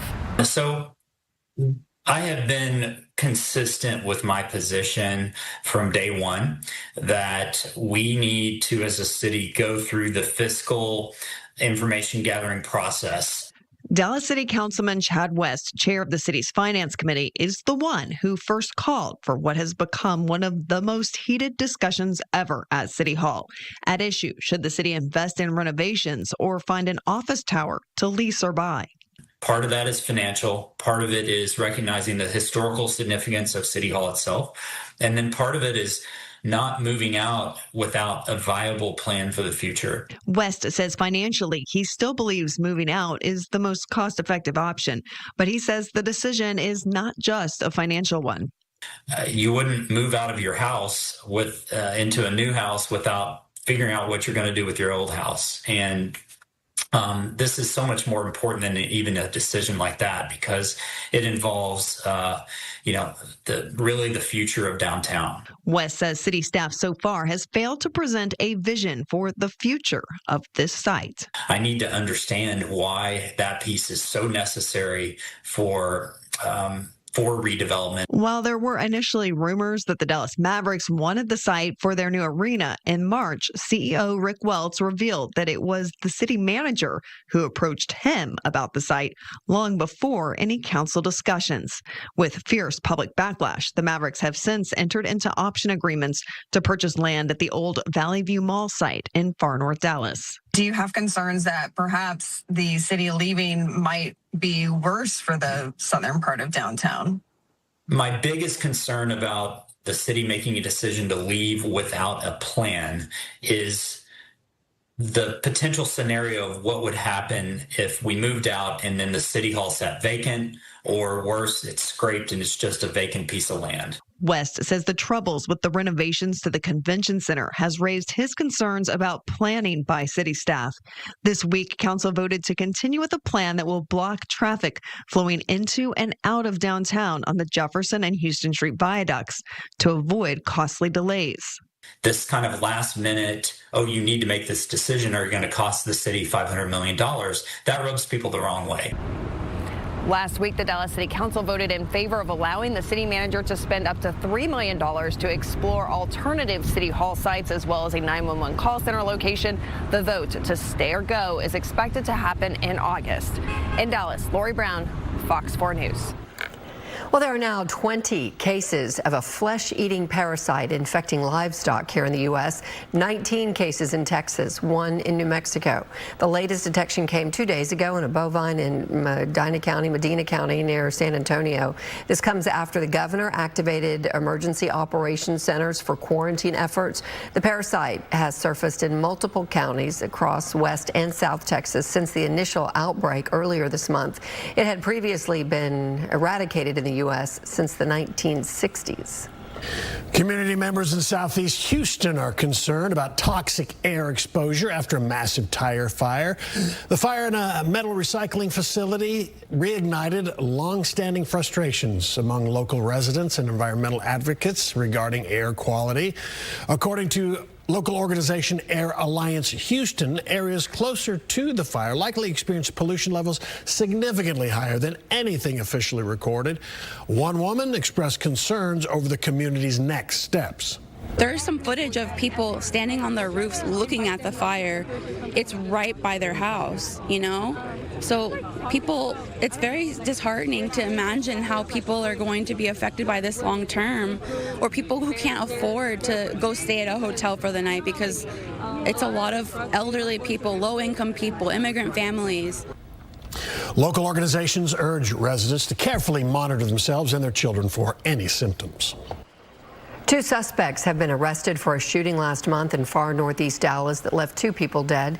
Police say 17-year-old Irving Estrada and 18-year-old Latavian Clark shot 2 people in a car near the intersection of Forest Lane and Adelia Road.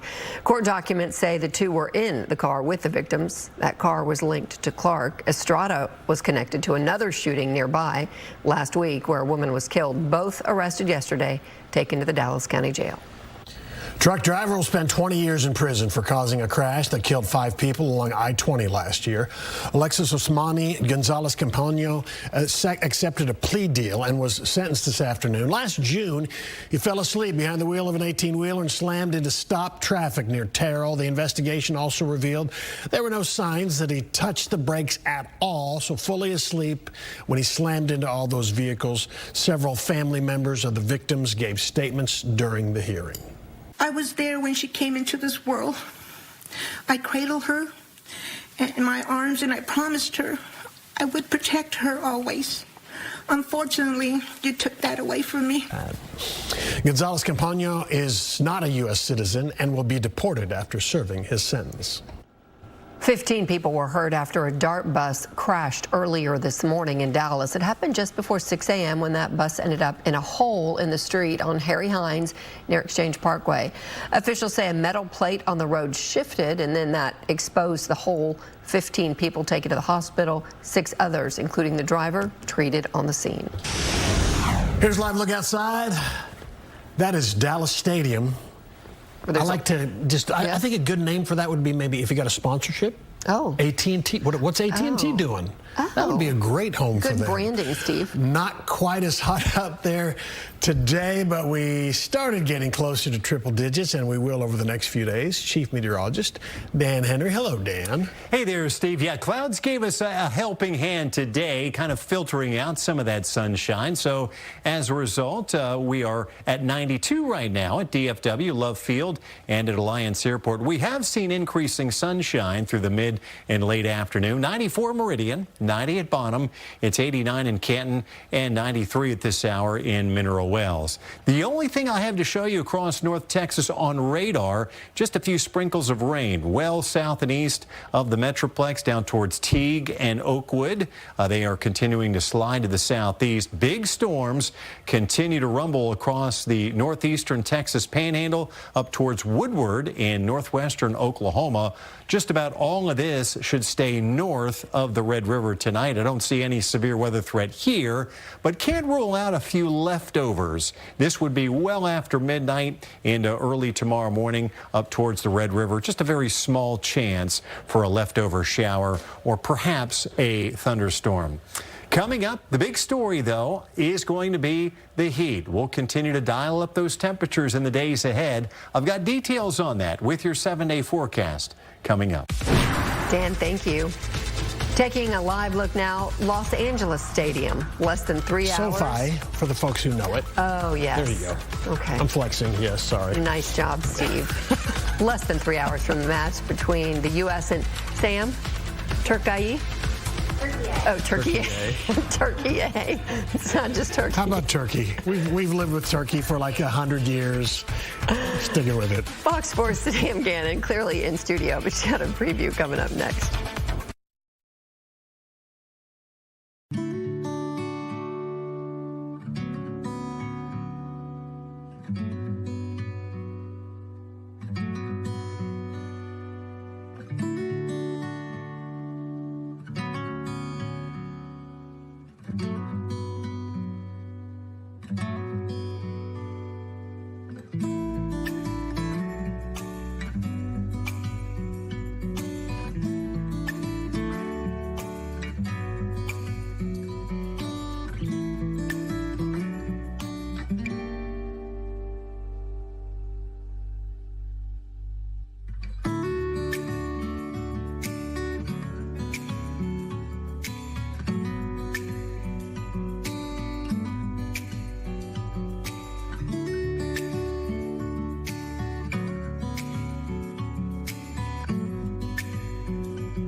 Another live look at Los Angeles or SoFi Stadium. I want to pick this other part too. Okay, where the U.S. Where the U.S. will play Turkey. That's how really you. That's how you.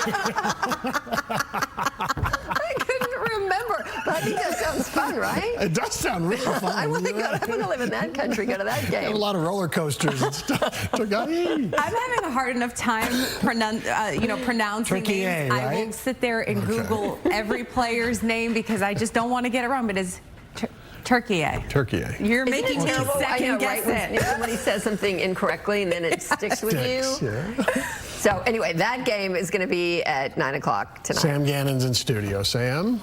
It's always a pleasure to share. Pleasure to have I like you. to keep you on your toes, everybody ready. I love it. I need it. Let's call this the final tune-up before the knockout round. Team USA already clinched Group D, and it's all but official that they will play Bosnia and Herzegovina next Wednesday, July 1st at San Francisco Bay Area Stadium in Santa Clara, California. Tonight, the U.S. men's national team facing Turkey at Los Angeles Stadium. Turkey has already been eliminated from the tournament, but for the United States, it's about keeping that momentum going. There's a little bit of history on the line as well for the United States. If they win, it will be the first time they've ever won all three group stage matches. They defeated Paraguay 4-1 in their opening game and then Australia 2-0.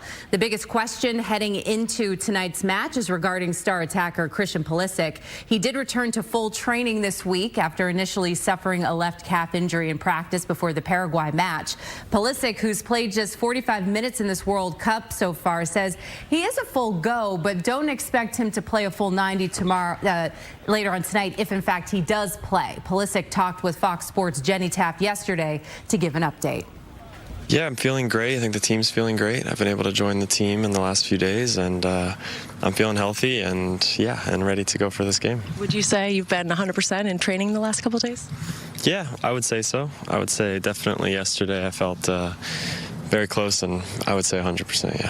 I think we achieved what we wanted, is to be, first of all, qualified for the next stage and then be first, no? But now I think it's important to think in all the circumstances and to make the best decision for the team and the best decision to try to compete in our best way, because what we are thinking is to win tomorrow. Mauricio Pochettino, with the win tonight, will have the most victories of any USMNT coach ever. He's currently tied with Bruce Arena and Robert Millar with 2. Something else noteworthy, there are 4 players on yellow cards: Tyler Adams, Bo Balogun, Anthony Richardson, and Chris Richards. They won't be starting tonight. Again, Pochettino wants to avoid any possibility of suspensions, which would be implemented in that round of 32 match on July 1st. A late one tonight, guys. USA, Turkey, 9 p.m., and you can see it right here on Fox 4. Hey, Sam, I have a question. Yeah. 32, right? So do they seed those 32? Is Argentina going to play the 32nd ranked team? Is it like an NCAA tournament, or is it just? It's very it's complicated how it all falls. So it's not specifically best team plays the lowest seed or anything like that. It's loaded. It's very. But yes, 99% sure that Team USA will be playing Bosnia and Herzegovina. Got it. So that's what we need to focus on. Okay. And Turkey. Thank you, Sam. Thank you, Sam.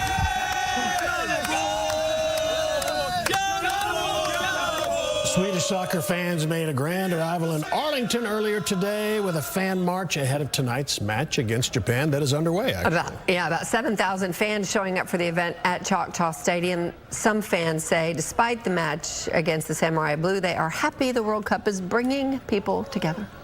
They're so nice, the Japanese people. Yeah. And this guy has something to say to the Japanese people. The Japanese, Shunzo Sasageo, to all the Japanese people out there. we love the Japanese fans, and we love the Mexican fans as well. All right, so what? I'm just loving their excitement. Oh, yeah, we love this group. And they're really cool, too. Yeah, it's just great. Really good. By the way, the match is underway and currently tied. No score. Nobody scored yet. And that would be... Go ahead. 0-0. Yeah, perfectly done. He doesn't like saying that at all. While fans around the world are focused on what's happening on the pitch during the World Cup, others are focused on the actual pitch itself. Dr. Ambika Chandra is a turf grass geneticist at Texas A&M AgriLife Research. So she uses genetics and plant science to create more sustainable grass for golf courses and sports fields. At this year's World Cup, real grass being used and maintained with pink grow lights and sprinklers. We've actually seen those go off doing some of our live reports. And they're also used during halftime as well. Dr. Chandra was on our streaming show earlier today, says that she's proud of the results. It's actually a proud moment, you know, to see turf grass, natural turf grass systems at this world stage, and knowing that how much research that has gone into creating these perfect, safe, and consistent playing surfaces. Yeah, she was also featured as part of the If Then She Can exhibit featuring women in STEM and sports. We've come a long way since the frozen tundra days back in Lambeau Field in Green Bay. It's amazing what they can do. All right, here's a look at the weather headlines. Just a very low storm chance to our north tonight. A drier, hotter pattern is underway, and we'll continue to see those temperatures steadily rising. Persistent, strong, gusty south winds in our future as well, and we'll heat up slowly. Could see the first official triple digits of the year next week. Here's what it's going to feel like the next few days. 96 the high, 102 the heat index Friday, 97, 102 Saturday, 98 with a feels like temperature of 103 on Sunday. Saharan dust at this time of the year tends to move off the African continent. That's what it's doing as we speak. It is steered on the southern end of the Bermuda High there. Easterly tropical waves bringing across the Atlantic waters. We may see one small plume arrive here as we head into this week. And by the way, too, this dust tends to inhibit tropical development. Don't be surprised at all if there's nothing going on in the tropics in the days ahead. And then a more substantial plume of dust may get into Texas as we head into next week. Now, it's kind of a good news, bad news scenario. It tends to degrade the air quality. On the flip side, though, it can create some very colorful sunrises and sunsets. 92 was the high today, 77 the low. We're at 91 in Hillsborough. It's 91 at Bridgeport, 90 in Terrell, and 88 presently in Greenville. Doppler radar right now showing just a few sprinkles of rain heading down towards the Buffalo vicinity, well southeast of the Metroplex. Most of North Texas is sitting very quiet right now. It's 97 at Del Rio. Look at the temperatures out west, 98 right now in Amarillo. Some very big storms that have at times been producing some tornadoes as they moved across the northern Texas panhandle, the Oklahoma panhandle. These are producing up to tennis ball sized hail and damaging wind gusts. But you can see here the core of the severe weather threat is going to remain well off to our north and west. I don't expect any severe weather here. We might see a leftover shower or thunderstorm well after midnight, graze areas to the north and northwest of the Metroplex. The bigger story is going to be high pressure building to the east and northeast as we roll into the upcoming weekend. Sinking air will readily heat up, and then watch that ridge of high pressure expand east to west next week, and so we'll continue that warming trend. We may see a little weakness on the southern end of this ridge of high pressure develop late next week, and that could allow for a little moisture and a slight chance of a shower or thunderstorm towards the end of the week. There's your 7-day. Notice the temperatures slowly ticking upward. 96 tomorrow, 97 Saturday, 98 on Sunday. I think by Tuesday we could be up around 100 degrees, and then slightly cooler by Thursday, partly sunny with a slight chance of a shower or storm. Dan, thanks. Family members of the girls who lost their lives at Camp Mystic are looking to make a difference to honor their memory. Louise Peck, better known as Lulu, was one of the 25 campers who lost their life in the flooding. Missy and Tim Peck say their daughter loved everybody she met, also loved animals. The Living for Lulu Foundation, set up in her honor, looks to help children and animals in need. The Pecks say everything from pink sunsets to butterflies remind them of their daughter. I mean, the signs keep me afloat. They keep me going. There's not a day that goes by that I don't see something or hear something or hear her in my head. It gives me such strength, and knowing that everybody else sees that too is such, it's amazing. It really is. It's divine. You can hear more stories from Camp Mystic and how families are looking to use the tragedy to make a difference in our special Rising Together. You can watch the special Sunday on Fox 4 at 9:30 or anytime on the Fox Local app. More news in a moment.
El Centro College is expanding its footprint in downtown Dallas. Fox 4's Paige Ellenberger shows us.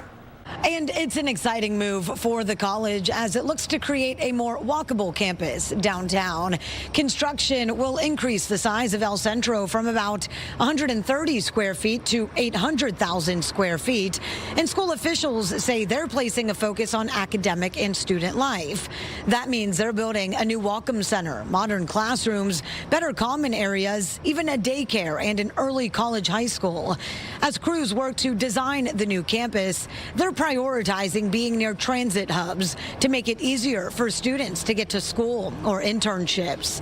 The campus will connect the West End DART station to the Kay Bailey Hutchison Convention Center. It'll be situated in the Austin Street corridor. Right now, the campus serves about 30,000 students in a few buildings along Main Street. The development will use funds from a $1.1 billion bond program that was approved by Dallas County voters back in 2019. This project will use about $500 million of that money. Reporting in downtown Dallas, Paige Ellenberger, Fox 4 News. Fort Worth Animal Control is asking the community to help take some pressure off its shelter. It says both of its shelters are beyond capacity and they need adopters and foster families for dogs and cats. More than 200 cats and kittens are being housed at the facility and more than 800 dogs across 2 campuses. Foster families are provided with essential supplies like food, treats, and leashes. Families are encouraged to visit the shelters and find a new friend. An income-based rental housing community has opened in Collin County, and residents have, take a look, officially moved in.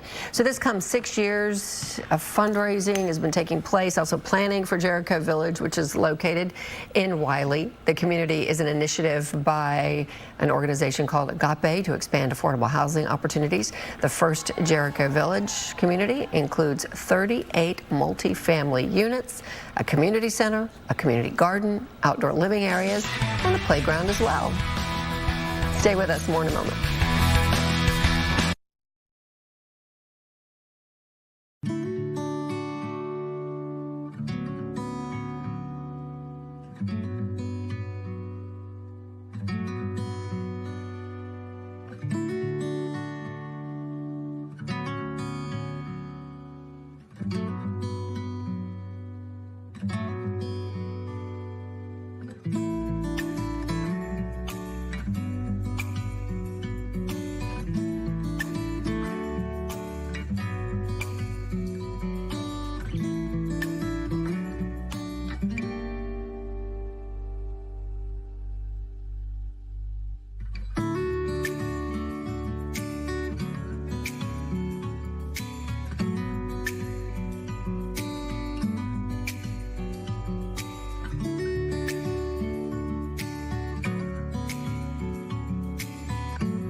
We now know one of the teams that will be playing at Dallas Stadium Tuesday in the round of 32.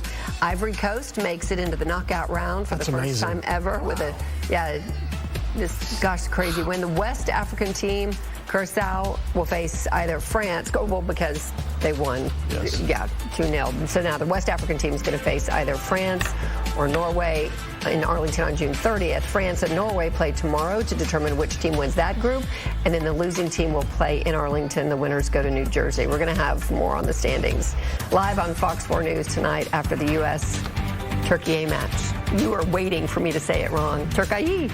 I like my version better. All right, have fun tonight. A lot of soccer. We'll see you late.